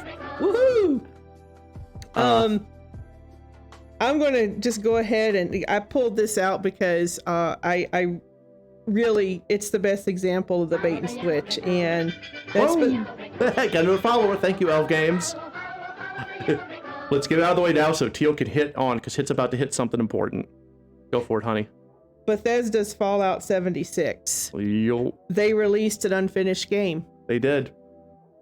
The bait is, we have this fully gold version of this game. It's going to be a co-op Fallout experience. It'll be like playing Fallout 4 with your buddies. It's going to be super awesome. You guys, we can't wait. And the Switch releasing a beta version with tons of bugs and problems, no NPCs. And it was literally PvP. Let's take a second and remove the NPC issue simply because they thought that was a good idea, which was stupid on them. But even if that wasn't the case, everything else Teal just said, PvP, bugs. The authentication tokens were text files. This game was so easily hackable, is still so easily hackable. Because why? What's the purpose in releasing a game that's not finished? It like Teal said, it was a beta. Yeah. Yeah, okay, so capture on chat for a second. Passes don't make much sense. Yeah, battle passes don't make sense. Teal's gonna get that second. Quarterly profits. The time and attention to the costs are big ones. Timer, yes. Thank you, human, exactly. And yes, Barry, Bethesda has lost a lot of goodwill. Please continue, Teal, because we're not gonna go into the dumpster fire history, no, but it's not, we're not here to piss all over Bethesda or EA or etc. Right. We're here to point out some of the negative practices that are going that is fast becoming the new normal. Yes, we'll talk about that near the end. Right. But what we're doing right now is, in a broad general sense, spotlighting a lot of things that are going on that are not in our best interest. And we talk about bait and switch. Well, it's not just one game company. It's a lot of them. Right. Because Ubisoft, they released the Assassin's Creed Valhalla gameplay trailer, and it had no actual gameplay. It was just a series of cinemas. So they showcased their FMVs. Right. Now, granted, but they didn't show any gameplay. Right. Now, granted, it's beautiful. Like, I would watch the Assassin's Creed Valhalla movie. Head up. But is it a game? What does it play like? How does it play? How is it an improvement over Odyssey, Origins, and all the others? We don't know. And I mean, people were like, oh, well, you're waffling, you're splitting hairs, gameplay trailer, who cares? It's a trailer. Well, that's fine, but I still need to know what the game is going to be, how it's going to play. I need to know that. I'm not going to buy a game just because it has a pretty trailer. Yeah. Especially nowadays. Barry, we will answer that question near the end. Is there a solution? There has to be, but we'll address that near the end. Correlating the purchasing of choice with the trailer, right? Okay, so Teal, chat is talking about, and Tron brought this up, that battle passes make perfect sense. Okay, anything here, with the exclusion of predatory microtransactions, because I'm very passionate about that. Anything in the right way could work. You can make a season pass of DLC work. You can make a battle pass work. You can make anything work, but it's how it's done, what people get out of it. Yeah. And how much of a time commitment you're asking of them. The battle passes in Fallout 76 require you to pay or play like literally, I think it's like 150 hours a month or something. It's an obnoxious amount of time. So it's like you have to, if you're putting in the player's mind, here's your thing that you have to do to complete this season's pass and get all the goodies, right? Remember that obtainable goal, that sense of false urgency. You can either play for more hours than you have available, or you can pay. Yep. You don't want to if you're putting the player in that position, that's ugly.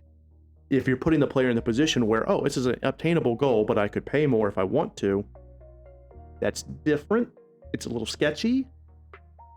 Creating a problem and then selling a solution to that problem that you created willingly is not good. And that's kind of the crux of the matter. Yeah, it's shady. It's shady. Yeah. Shady business practices. Okay.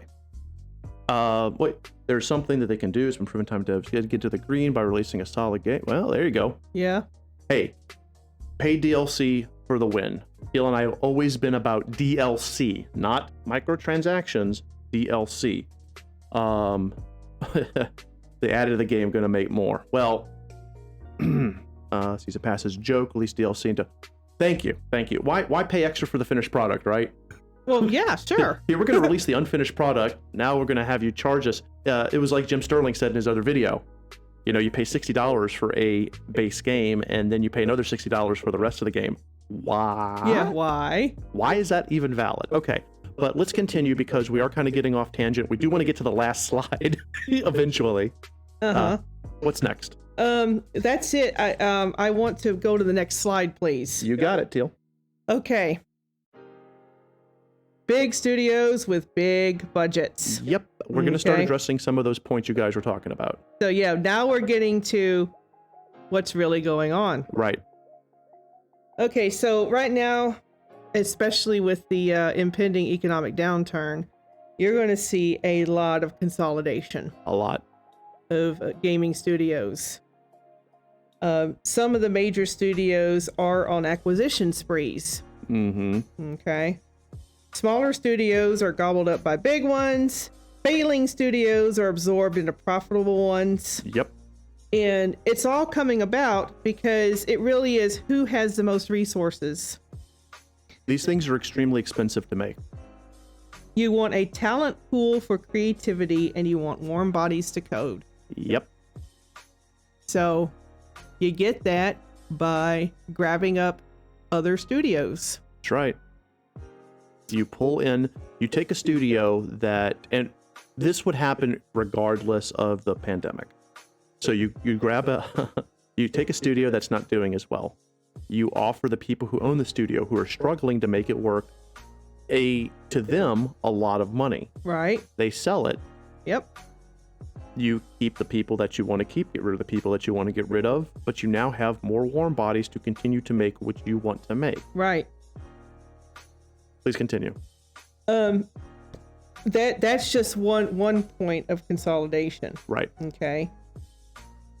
Another issue to bring up is foreign investment in the games market. Right. Okay. We have studios and conglomerates from other countries who are investing, putting their money into our games market. Mm-hmm. Because investors are so risk averse, the big, well-established studios will get their money. In the conversation. Yep. I'm an investor.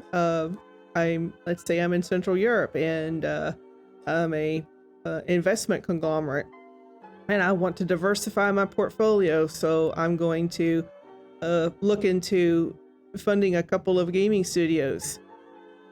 Am I going to go for a AAA studio or am I going to go for a small indie?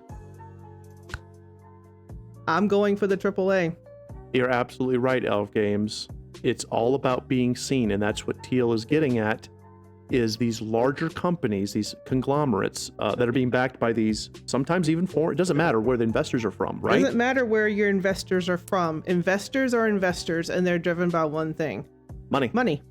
How much money, how much ROI can I get? Mm-hmm. So, Elv, what you're saying is there's so many good games no one knows because publishing a game can cost a lot. Exactly. Yeah. You can have the best game in the world. If no one plays it, it might as well, I mean, it doesn't exist. It doesn't exist. It's a horrible thing to say. It makes the artist in me cringe, but it's true. And these massively successful, insanely wealthy organizations like EA and just whatever, just pick a company. They can pay to distribute. They can pay to market, which is nowadays with digital distribution like Steam, marketing is key.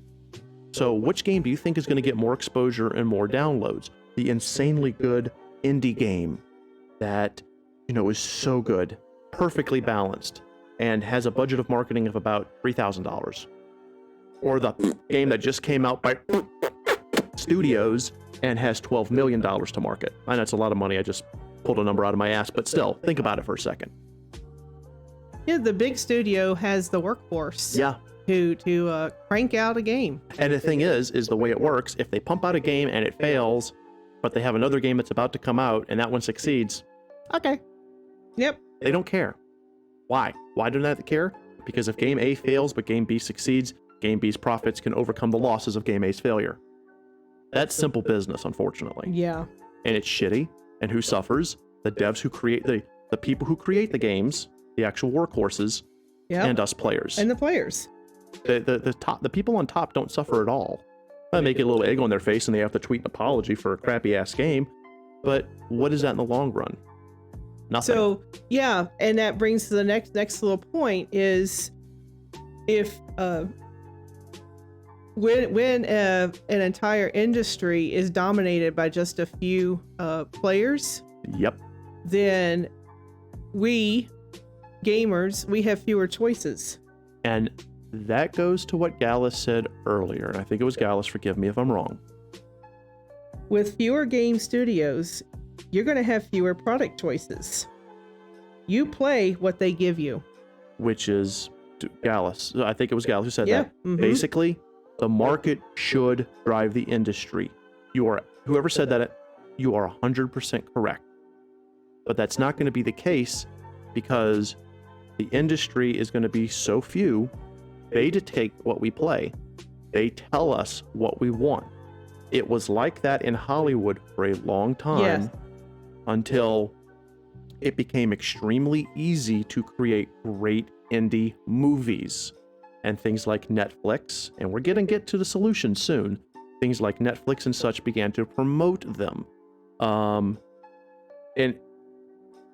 now, Hollywood is not the only game in town. No, it used to be, I think, Hollywood and New York. Yeah. Now it's Hollywood, New York, Austin, New Orleans, pick a damn place, whatever. Independent studios everywhere. I mean, Canada, oh my God, Toronto. Mm-hmm. Fucking Toronto. For the film industry. We don't have that. And what's happening is the game industry is collapsing into the big ones. And those big people say, you're going to play this game and you're going to like it. Someone mentioned earlier Battlefield 5. Now, Battlefield 5, did you put Battlefield 5 in our notes at all? Yes. Okay, cool. I'll bring it up when it comes up then. Please continue, hon. Well, it actually is a good point, is Battlefield 5. Okay. I mean, you know, not only do you have to play what they give you, but you're going to accept all the strings of their product offering. Right. You're going to accept their microtransactions, your season passes, your whatever. Or guess what? You don't play. Right. Now, that comment, if you don't like it, don't play, actually came from gamers being pissed off about the inclusion of certain types of characters. So it's not the world's greatest example, but the person who, I think it was like the director or the head of the company said, if you don't like it, don't play. It was their VP. It was their VP of marketing. Yes, he said, if you don't like this content, you don't have to play. Right. Pete Hines, Papa Pete, said, enjoy your disappointment about people asking about the Elder Scrolls 6. Yeah. The industry and the people in the industry, because they know they're the only game in town or whatever, are becoming emboldened now. Mm-hmm. Absolutely. And you're going to start seeing a trend of the gaming industry telling players, sit down and play our game or don't play anything at all. They're getting there. They're not there yet, but you're seeing it begin. They're taking the balance of power is shifting. It's shifting to the big studios. Yes. Okay. And if you don't know about the censoring of US versions of games, oh boy, you need to go look that up, because that's also something that the big studios are in collusion with. Yeah. Is let's say a game is released in Japan and it has several different romantic storylines with different genders and sexes and proclivities. They try to port it over to the United States, and first of all, you have to partner with somebody here. Right. You can't just port it over. It doesn't happen. If you're a foreign game company, you have to market and distribute your product through a U.S. company. Right. Localization, all that other stuff. Has Right. to occur. Localization. Right. So then the partner, the big studio, says, "Oh, well, you know, we can't show this. We can't have this. This isn't, no, we take this out and this out and this out. Oh, but you can add this in." And so they call the shots on what we can see. Right. That just goes back to that choice model. That choice we model. get fewer choices. Yep. And the less choices you get, the more conditions you are to have less choices, which we're going to get to that when we get to that choice thing. Chat's bringing up some great points. They are bringing some good points. I like this. Okay, so Gallus says, could another context be that the industry is simply being disrupted? An industry is most profitable as it is disrupted. I remember Blizzard and Epic when they were indies. The cycle repeats. Today, there is more game choice than ever coming from outside the game industry. Online distribution has opened the floodgates. Okay, so there's no 100% moment, and there's no, I can't say with 100% certainty there was ever a moment where it started shifting. But what has happened is now that you have all those indies that you're talking about, Gallus. Now that you have some disruption, the big studios are pushing back. Right. This is the reaction, and this happens in every industry. So they're buying up smaller studios. Yes. Or just through sheer control of the marketing channel, they're driving small studios out of the marketplace. This has happened throughout history in every industry, not just entertainment. Remember Ma Bell. And if you don't remember Ma Bell, Google it when the stream is over. That was a thing that actually the government, the US government, had to get involved in, because we're just going to keep buying up and buying up and buying up until we're the only game in town. And that is a direct result of what is seen as competition. In other words, Gallus and everyone else out there, when a big company with a lot of money and a lot of weight and clout and the ability to toss around millions of dollars as if it was candy feels threatened by something else, they have two options. They either try to put out a better something else, or they buy up their competitor and remove it. Yep. And that is where things are going. Elf games, they don't even care what people really want. Blizzard just came out with, yes. Diablo Immortal, yeah. Yeah, exactly. Hit the nail on the head, elves. We will not mention that game, but absolutely. That is the most marketed game I've ever seen. I have never seen a game more marketed than Raid at all. Yeah. I won't touch it, but it's so marketed that some of our favorite science debunkers who we love to watch are now being sponsored by them. It's terrifying. Yeah. Barry says basically abusing their high status means dismissing the opinion of, yes, Barry. Yes. That's exactly what's happening. Yeah. The people who have the power and the money are feeling threatened. They're pushing back. And the end result is they're going to dictate to the masses what the masses want. Please continue. Okay. Sorry. These tangents are good, though. No, it all ties into our point about the big studios. And then lastly, we have a new emerging, it's not new, but it's an emerging trend of the transmedia offerings. Yep. Okay. What is transmedia? It's games that have a movie or a TV series deal. Mm-hmm. And conversely, it's a movie or TV series that have a game deal. Right. These things are getting more common. We used to have the video game tie-ins back in the day. The 8-bit Batman game for the NES with its wonderful wall jump, I say, coughing. The Roger Rabbit. Good God. These were common. But now this is being taken to the nth level. It's taken to the next level. Yeah. And it's being driven. Yes. By fans and studios. Yes. Fans want more content. They really do. They don't care how they get it now, but they want their content, and studios want more profits. Yes.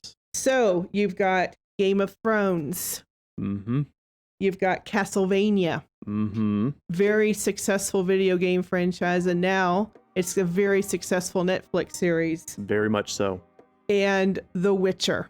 Right, The Witcher has taken off, and it has shown that this model is a winner. Now, granted, the Netflix series is closer tied to the books and the video games, but that doesn't matter because the Witcher video game series generated the popularity of the Witcher brand. and then Netflix capitalized on that to create their series. They could have had their Witcher Netflix series have nothing to do with either properties. Yeah. It doesn't matter. You get a big name star like Henry Cavill to play Geralt. You get some attractive girls to play Yennefer, Ciri, well, Ciri's a kid, Trish. Just get, you get a star-studded cast. You have some steamy sex scenes, gore. You slap the Witcher label on it. It literally could have been anything, and it would have been successful. The fact that they're closer to the property is good to us fans. What was the other one you mentioned? I mentioned Castlevania. Castle fucking Vania. I never would have thought that would have succeeded as a series. I would have chosen a lot of things prior to that. And it is by far one of the best I've ever seen. We just finished season 3 this weekend, and holy shit, right? Yeah, so the point is that, again, this transmedia offerings Right. being driven by fans wanting to see more of their heroes, Yep. studios wanting more profits. So you're entering into more of these transmedia deals. Yeah. My question is, can an indie developer or a small studio reasonably compete with the big studios for a piece of this pie? Let's look at it logistically for a second. There was a indie cartoon that Teal and I were watching the development of and enjoyed when it came out by Visipop called The Has-Been Hotel, and they just made episode 1 of their little cartoon series, their pilot, as it were. It took, I think, 4 years to make one episode. Uh-huh. So yeah, Castlevania's on season 3 now. Just finished it. So a lot of money's being thrown at these transmedia offerings. What can a small indie studio do? Well, sell their rights. Mm-hmm. That's their option. You want to see a Bloodstained animated movie? The creators of Bloodstained need to sell the rights. Mm-hmm. And yes, Tron, Castlevania was well written. You have just as much of a chance of getting crap as you do amazing. Fortunately, we're in a time period where people understand quality content is more important. So for every Tiger King, there's a Witcher. That kind of thing. Yes. Yeah, Elf Games, exactly. Exactly. So I wouldn't be surprised if a big company bought the rights to Bloodstained and made a movie out of it, or a TV series. I wouldn't be surprised at all. And the person who, the creators of Bloodstained would make ass tons of money. But that's it. They don't. Yeah, Elf Games up there mentioned, okay, I want to address this. Sure. Soon it will be like episode 1 is for free, and then would you like to buy the other episodes? This model is already present in the webcomic industry. Renta is a good example. They make romance mangas, romance comics. Right. Basically, you take your basic hardcore romance, you draw it as a manga, and there you go. Renta is a subscription service. You get the first couple of chapters for free, and then you have to pay to get the rest of the story. They hook you in. Yep. They hook you in good. They get you right to that panel, and then you click on the next one, and they say, well, to continue, buy the subscription, and they take you right to the subscription page. Yes, they do. Oh, yeah, it's very sad. I don't mind paying for content. I really don't. I don't mind paying an artist. In fact, I want to pay an artist and a creator for their work. I want to have a person who put their blood, sweat, tears, and heart into something to get something back. Not just my love, but also something financial. They deserve it. All creators. But that is an upfront transaction. Yes. What's happening now is backdoor transactions. Yeah.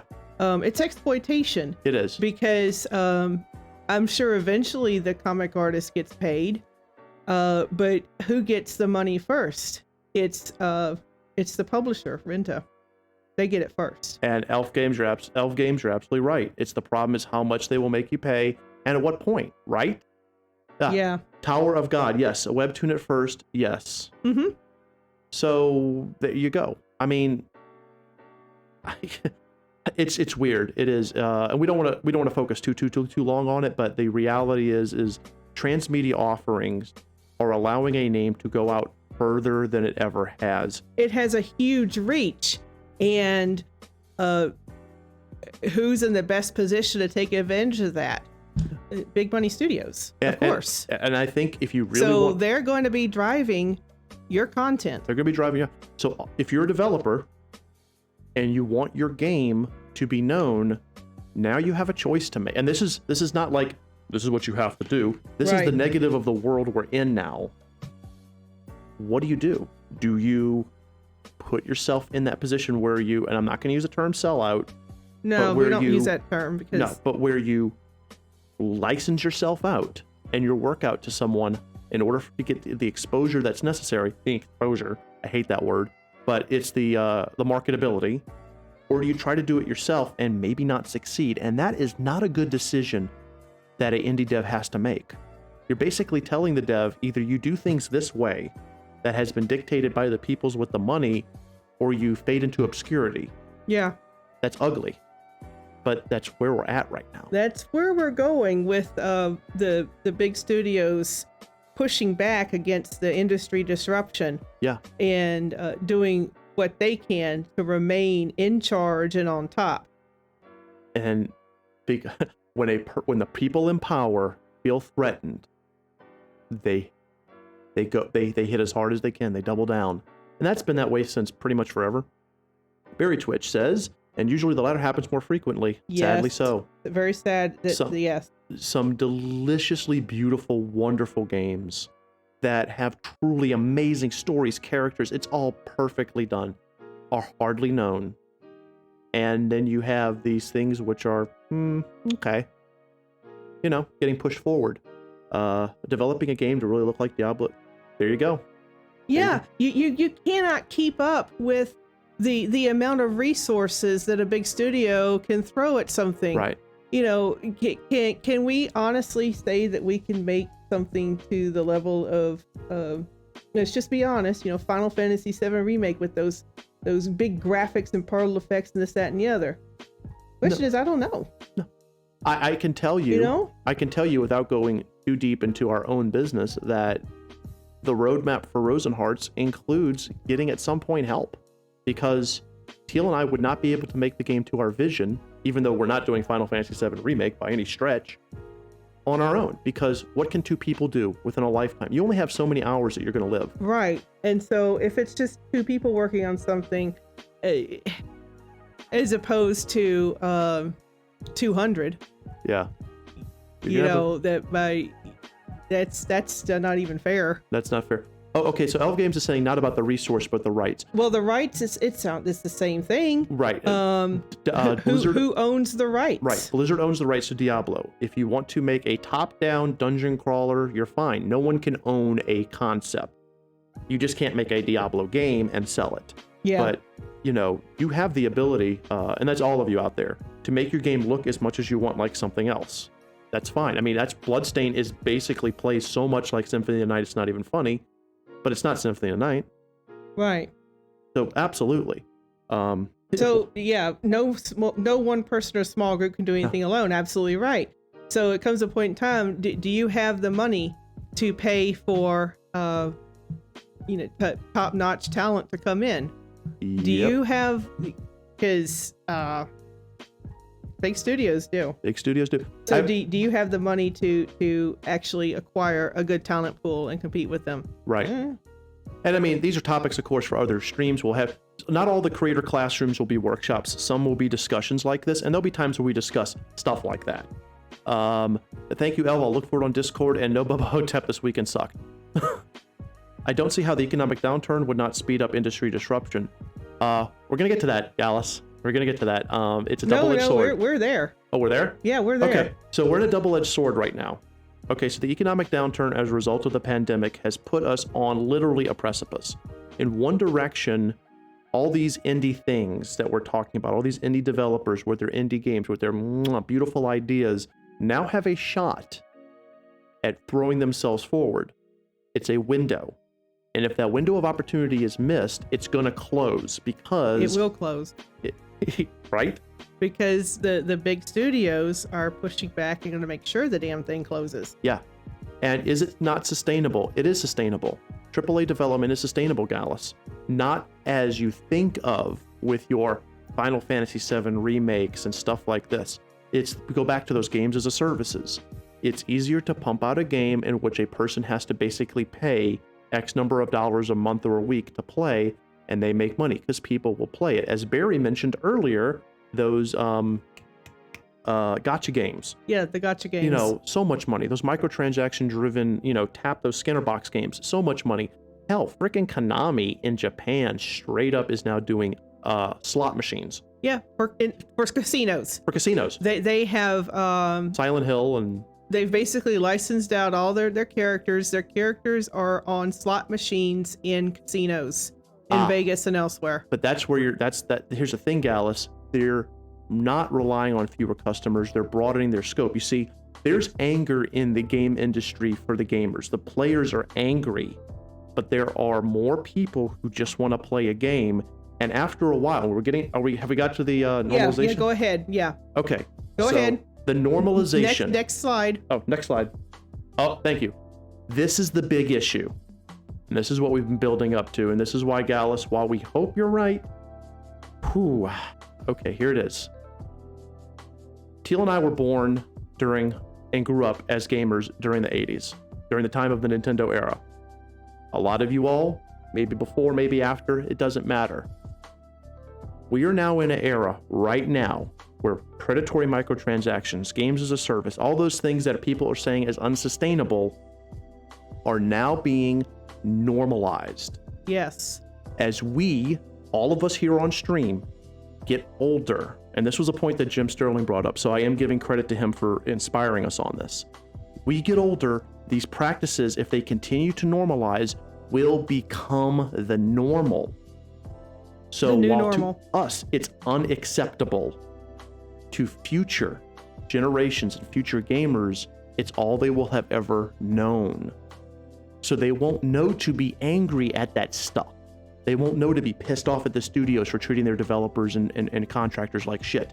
They won't know to be pissed off at microtransactions and games as a services. They won't know to be angry at being milked for every dollar just to have the honor of playing an unfinished game, because it will all be all they've ever known. Right.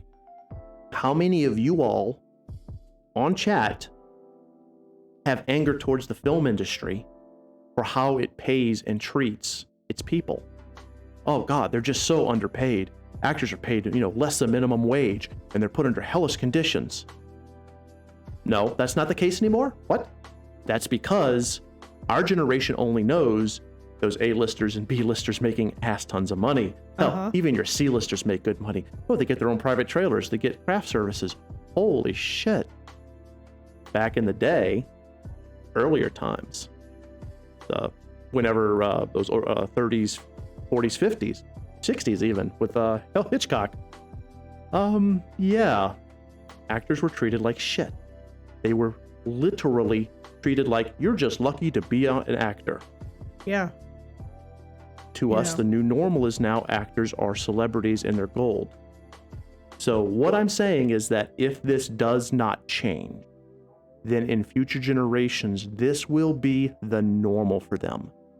Those of you that have kids, Gen Z and later kids, I don't know what comes after Gen Z, but this is normal stuff for them. They're growing up and having the expectation set that this is how to game. Yeah. This is how it is. And they will never think otherwise, because there is no other option. Right. Once a society, once a generation, once a group of people think a thing is how it's supposed to be, it's very hard to pull back from that. Yeah. So, solutions. There are several. And hopefully one day, this will get out. So let's take a look back at the film model. The Screen Actors Guild started to turn things around. Now, it had an early kind of shaky start. Oh, heading out. Good to see you, Sugar. Thanks for stopping in, Sugar. Yeah. The Screen Actors Guild pulled together. They're basically a union. I'm not saying unionize, but unions are a solution. They pulled together and they made it so that you cannot leave us alone. You cannot mistreat us, burp. You have to treat us the right way. You have to pay us what we're worth. You have to give us fair conditions. You have to give us breaks, or we're not going to act. And they kept doing it. And these big name people got involved until literally the studios couldn't no longer say, okay, well, you are fired. You'll work for us, because there was no talent pool to pull from. Yeah. Again, I'm not saying just unionize across the board. I am not an economist, but what happens is these entrepreneurs, these people who y'all were talking about, everyone on a whole needs to start showing what they will and will not accept. And that's one of the solutions, is all of us, every developer has to start showing what is and is not acceptable. And then every player has to show what is and is not acceptable. So can it be stopped? Yes. Is it going to be easy? Absolutely not. This is going to be a very big uphill battle, because these companies also have the ability to put out insane amounts of money to market their message, that their way of doing things is the right way. So Gallus says, I see Zenji on the Nintendo Switch with cartridges aside from the games full of indies. If young are the future, then direction may be the... I hope so. Things like the Switch Store, things like Steam, if they continue to push indie content as much as they push AAA content, if you see as many indie games get pushed and as AAA games across the board, then the future will be the opposite. If you have developers across the board, being treated like employees, like Teal was talking about with the California Act, perhaps unionizing, you all understand that this is the one entertainment industry that doesn't have any type of union representation. And the thing is, it's already getting shot down. Yeah. The union thing is actually being pushed aside. Yes. It's not being addressed. Right. For reasons, election year, this, that, and the other. Yeah. Right now it's kind of dying on the vine, but Right. who knows what next quarter or next year will bring. Yeah, absolutely. So, just all I could say is keep an eye on that, but I don't know how far that's going right now. Right. Neither Teal and I are politicians by any stretch of the imagination. We're not seers or political scientists. Yeah. We don't actually, we're not able to titrate that level of data, but we can notice trends. And you're right, Teal. These things get pushed to the side, and when they get pushed to the side, they get forgotten. And when they get forgotten, they disappear. Yeah. So I want to believe the positives that Chad has been saying. I really do. And it's possible. I'm not trying to be a pessimist. If anything, actually, Steele is an optimist. But it's going to take work. It may be that platforms such as Steam and the Switch and that sort of thing will be the vehicle for change. Right. It may be that those platforms will stop the utter destruction of the gaming industry. Yeah. Because at this point, it's not about creative fun experience. It's about the profits. It's gone completely corporate. Completely. And again, at its heart, there's nothing wrong with a business wanting to make money. There's nothing wrong with people wanting to make money. We are a currency-driven society, and only a fool would think otherwise. But you don't have to do it off the backs of your workforce, at the expense of your players, at the expense of society and infrastructure and all those things that I mentioned earlier. Yes. About power consumption and aging infrastructure and ease of access. These are issues. They are. And yes, Tron, you are correct. I'm not going to talk about Epic. I'm going to talk about the Unreal Engine and Epic. Super helpful. Now, granted, it's not an altruistic region. If if the whole world worked on the Unreal Engine, then Epic would be the big dog. And one of the ways they're doing that is fostering what is referred to as goodwill. Goodwill is a perfectly good business model. Studio Blue actually supports that. You show that you're actually a good guy and you're not just out for a goddamn buck. yeah, at the end of the day, you still want money. Who doesn't, right? But the Unreal Store, the Unreal Engine in general, making it, I think, yeah, it's now your first $1 million of revenue is royalty free.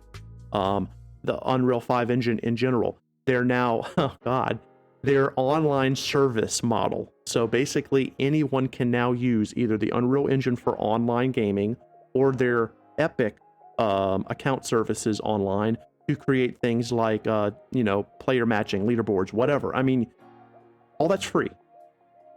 That's good. That's a step in the right direction because Epic knows it'll make money because people will switch over to the Unreal Engine. They'll funnel money into either the marketplace or they'll make huge titles that will go over that $1 million and pay royalties, or they'll buy seats and licenses. Epic has found a way to turn a good turn in the indie game industry into a business decision that makes them a successful business. And if more studios, more distribution networks like Steam, the Switch Store, PSN, if more of those things start doing that, we absolutely can turn this around. Sorry. Got on a tangent there. Yeah, I think Steele pretty much addressed humans example. Humans question, do you have any examples of companies taking steps in the right direction voluntarily, not out of public pressure or backlash? Yeah. Epic with the Unreal Engine is really the best example. It is the right direction. I will also give credit back to what Gala said earlier, the Switch Store. They are doing it the right way. Are they always doing it the right way? No, but they're doing it the right way for the most part. Who needs to follow suit? The Microsoft Store for the Xbox. Yes, they do. They need to follow suit like now. PSN, they really need to get their shit together. Steam needs an overhaul. I'm gonna say it up front. Steam needs an overhaul. Steam needs an overhaul. Yeah. It's balanced against. It's just overhaul in general. It needs. I say talking like Yoda. Mm-hmm. But if they all do this, okay, since the game studios themselves, the EAs, the Bethesdas, the Blizzards are not going to do it. They're not going to do quote unquote the right thing because they want control so that they can have all the money. But if the people who create the engines, if the people who create the marketplaces, if the people who create the distribution networks, if they turn it around, if they do the right thing, if the developers, all of us indie devs, and all of us contractors start putting our foot down and saying no, and if the players stop tossing money at stuff that is obviously taking advantage of them, yes, then we will turn it around.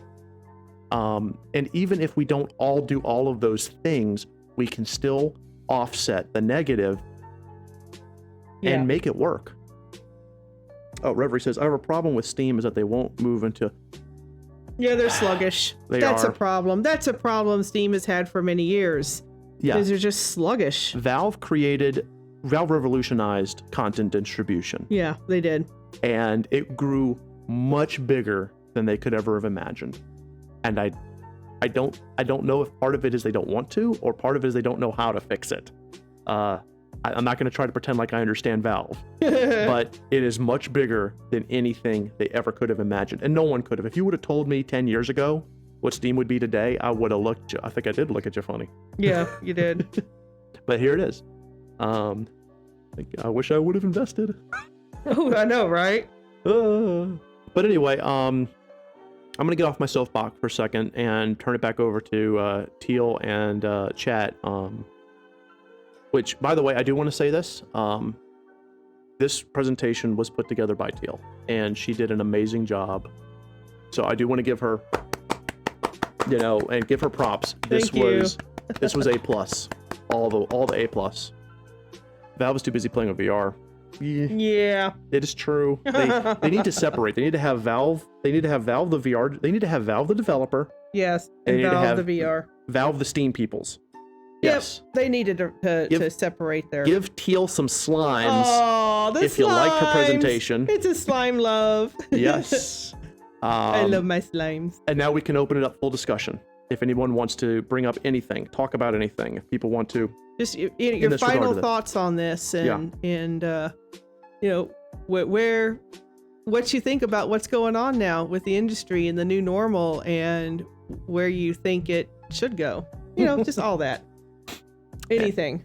Chat is giving you the love, I Teal. love the slimes. Slime love. Yeah, the slime of culture. We do. We have about, look, that's all kinds of slimes from human. I love those slimes, human. We have approximately 30 minutes left. We don't have to go the full time. So this is now open discussion. And please understand, you guys don't have to agree with us. In fact, there have been a number of points on here which have been contradictory to us, and we appreciate that. Alternate viewpoints are necessary for correct discussion. Well, so that we can get the full big picture. We need a full picture here. Thank you. Yeah, we need it. And the reason we did this stream, to kind of circle back to the beginning, is because it's a problem now.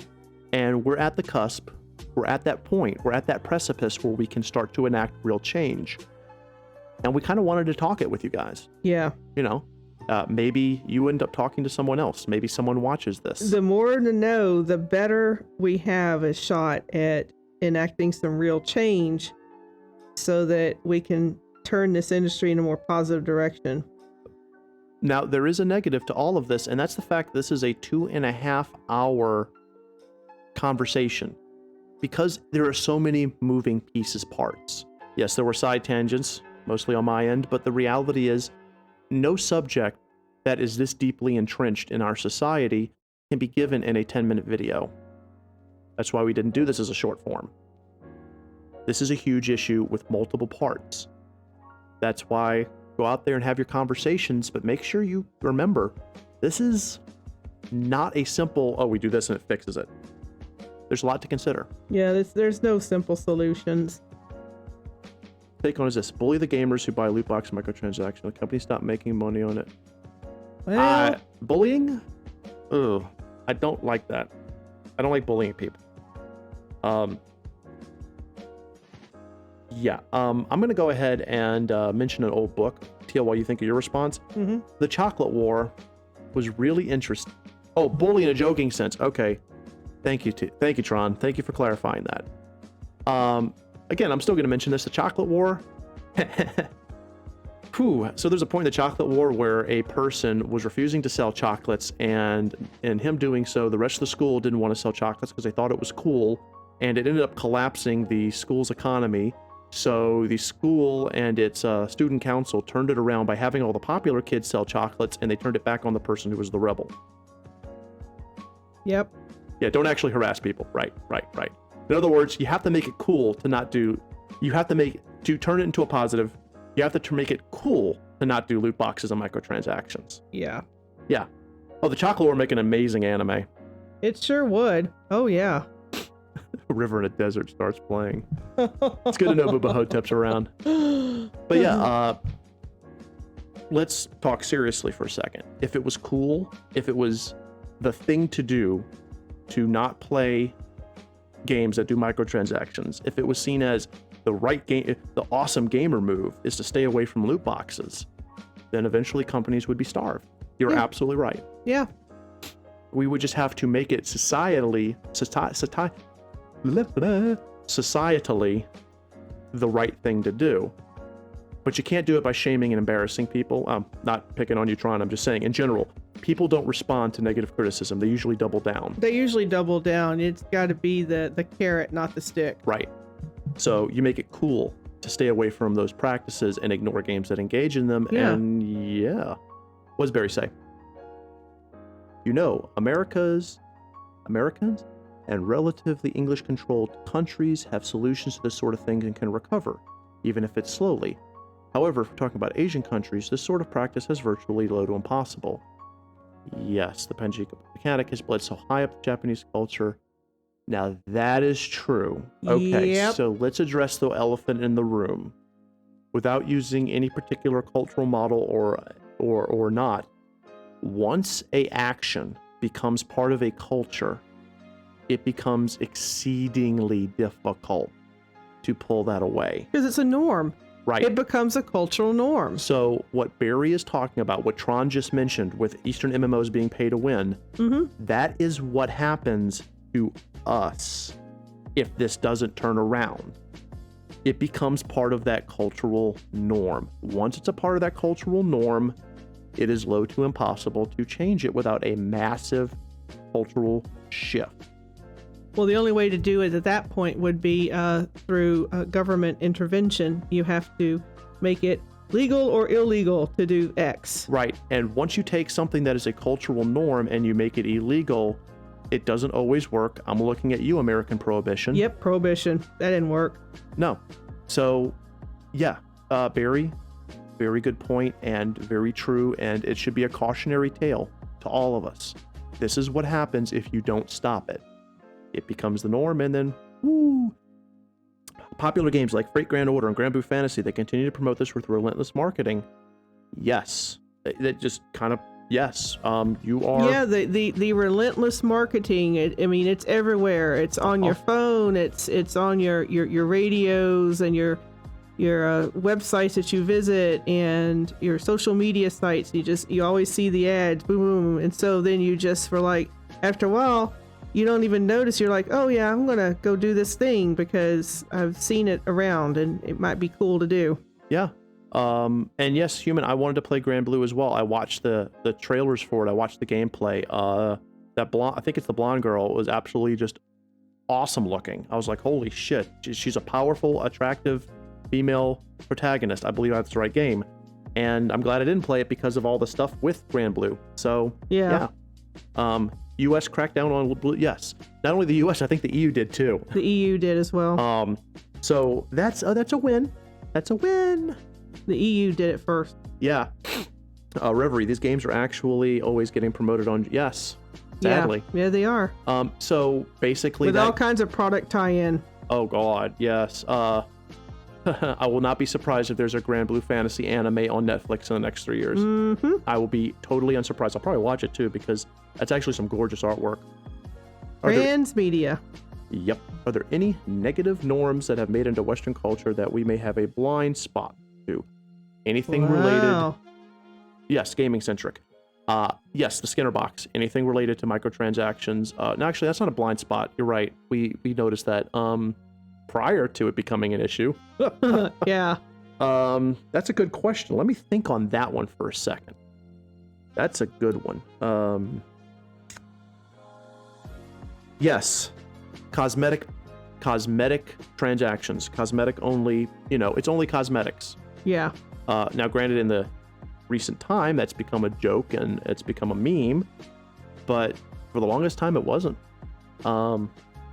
The egregiousness, the utter ridiculousness that is the costume DLC for Dynasty Warriors 8 Empires by Koei. Yeah, Koei. You can easily spend $200+ to get extra costumes for your character that you're going to create and go smash around in ancient China. Yep. So cosmetics. That one got stunk. Oh god, yeah. Pay to change your character's hair color in DOA 6. Yep, that one too. That is it. Now, we have less of a blind spot to it, but it's still very, very there. Cosmetics were how they got you because everyone wants their character to look cool. The Fortnite skins. I mean, this is what happens when it blows up. Yeah. But how long did it exist? How long did we not realize that cosmetic changes were a way for us to get milk? Mm-hmm. Another one is your epilogue. You pay for your full game. I'm looking at you, Trespasser DLC. Yeah. Dragon Age Inquisition. We were like, oh, okay, it's a cool little thing. And then when you finish it, and this is reality, because Teal played Inquisition before me. When I finished Inquisition and I was done, and I beat Corypheus, and I was going through it, he was like, okay, now you got to play Trespasser. And I'm like, why? She goes, that's the real story. And I played through Trespasser, and I realized I had just paid $10 to finish the game. Yeah. So, yeah. A real quick shout out to the Train Simulator, where all combined DLC is over $8,000. Are you freaking kidding me? Oh my god. Wow. That is insane. Wow. And yes, okay, Tron brought up a fantastic point above that. Mobile games are the worst examples, especially in places like China. Yes. Yep, that's it. Greatest and you worst. basically have a captive audience. Yes, the greatest and worst thing that ever happened to the gaming industry was mobile gaming. Yeah. It is the greatest because it exposed it to people who normally would not be gamers and have pulled some people in from the casual phone games into the more serious games market. Mm-hmm. But It's the boy, worst. it's opened up a real Pandora's box there. So Google this when this is over with. Google Skinner box experiment. In the Skinner box experiment, they put a rat in a cage, and they had a rat. If the rat pushed a little lever, the rat got a piece of cheese. Simple, right? Then over time, they had it be so that if the rat didn't press the box in a certain amount of time, it got a little shock. Nothing really harmful, just a little pinch. So over time, even if the rat didn't want the cheese, the rat pressed the lever. That's what all of that stuff we were talking about is. They're making you feel that if you don't press that button and buy that 99-cent worth of rubies, that you're suffering. Wow. I did not know about that. First off, Dead or Alive's DLC, that's terrifying. 99 to play the whole game. Wow. Oh God. Okay, Reverie, I see the joke you just did. So Elf, your friend became a pilot on a flight simulator. That's interesting. That's actually kind of neat. Expensive, but interesting. Do you think we expect too much to be free? And if we're willing to pay up front, yes. That's a bit of a loaded question. Yeah. Because do we expect things to be free? Yes.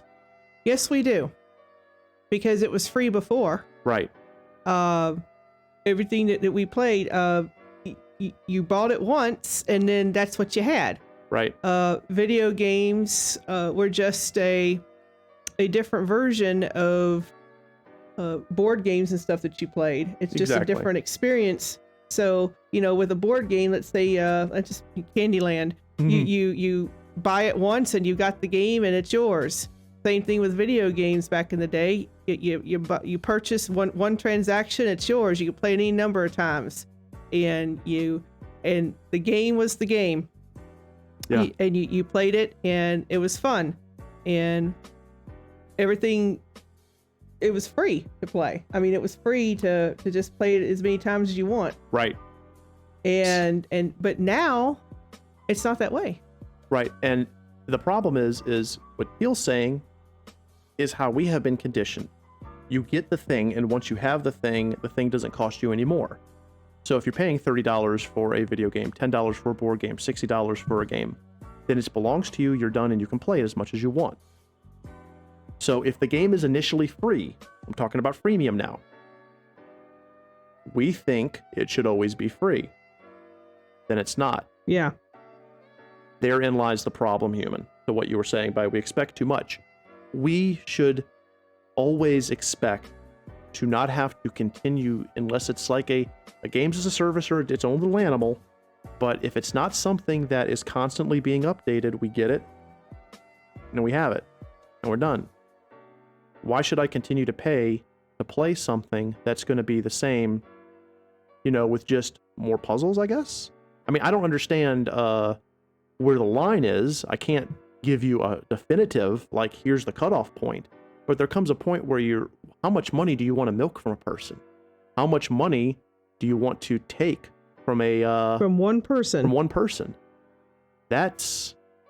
There comes a point where, isn't it enough? Honestly, if I charge $50 for a game, and then I charge $10 for a DLC, and then maybe $5 for, a special holiday pack, I think that's enough. Jesus Christ, the person just paid $65. Try to get it to more people to play it instead of having the 1% of people who are going to drop thousands of dollars into one game. Again, this is probably a better topic for a different stream where you get into the philosophy of getting your prices set. But how much money do you need to have from one person when there are millions of people out there you can market to, which will equate to the same amount of money? Right? Right. Okay, so let's go back to here. Yeah, to the suits, everything is never enough. Yep. Yeah. Unfortunately. After a while, it's not about money anymore. It's just about power, you know. And I just saw how much the DLC is for RPG Maker MV. Did you see that deal? No. Look what Bubba Hotep said. Wow. 6,000. Wow. Wow. Woo! Okay. It's Wow. just too much. That's crazy. That's crazy. Oh, see? There it is. Yeah.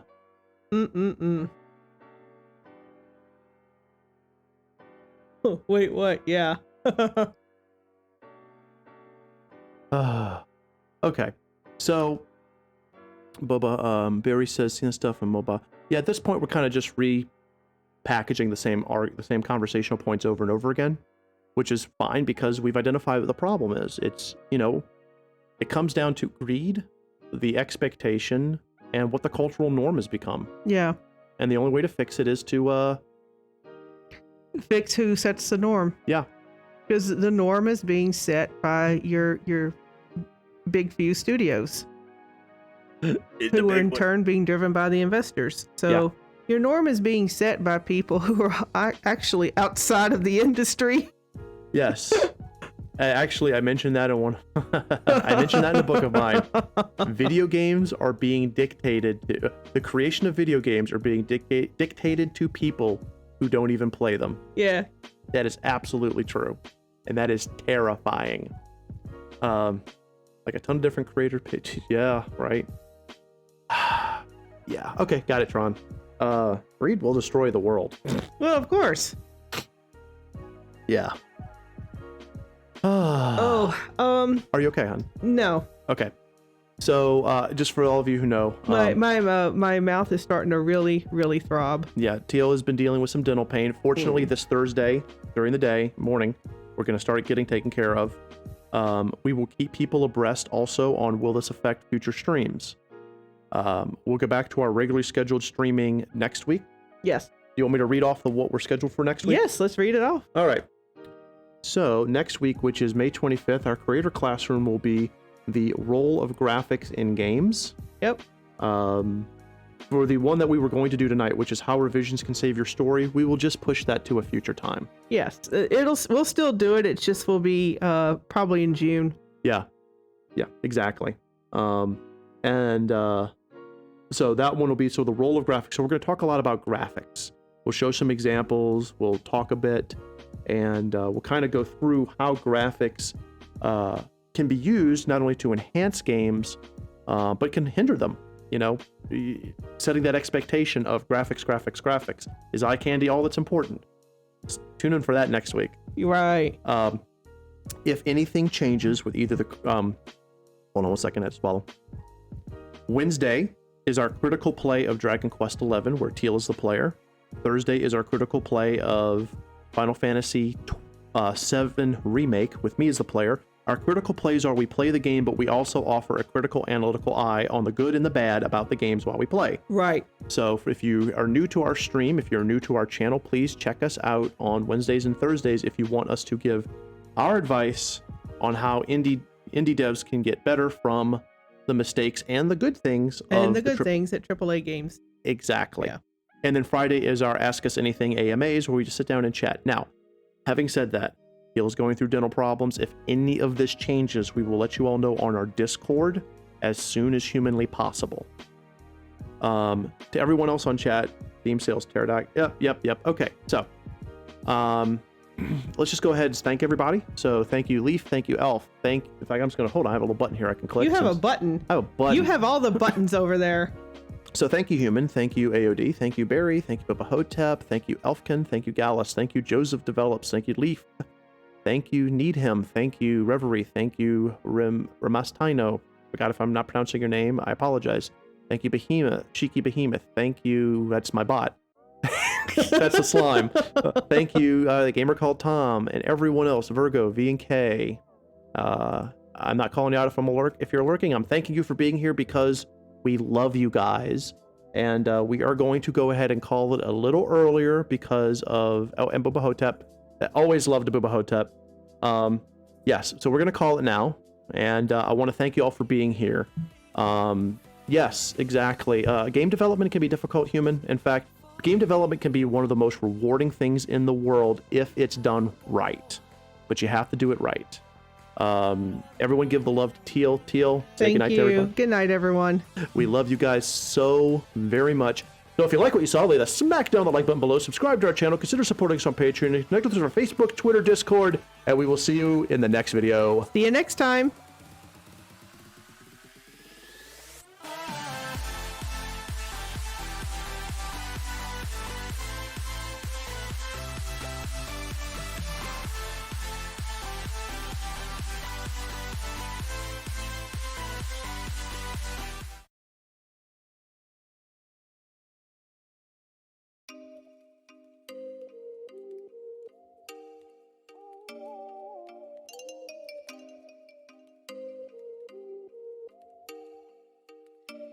Oh, you make me wanna talk back to you.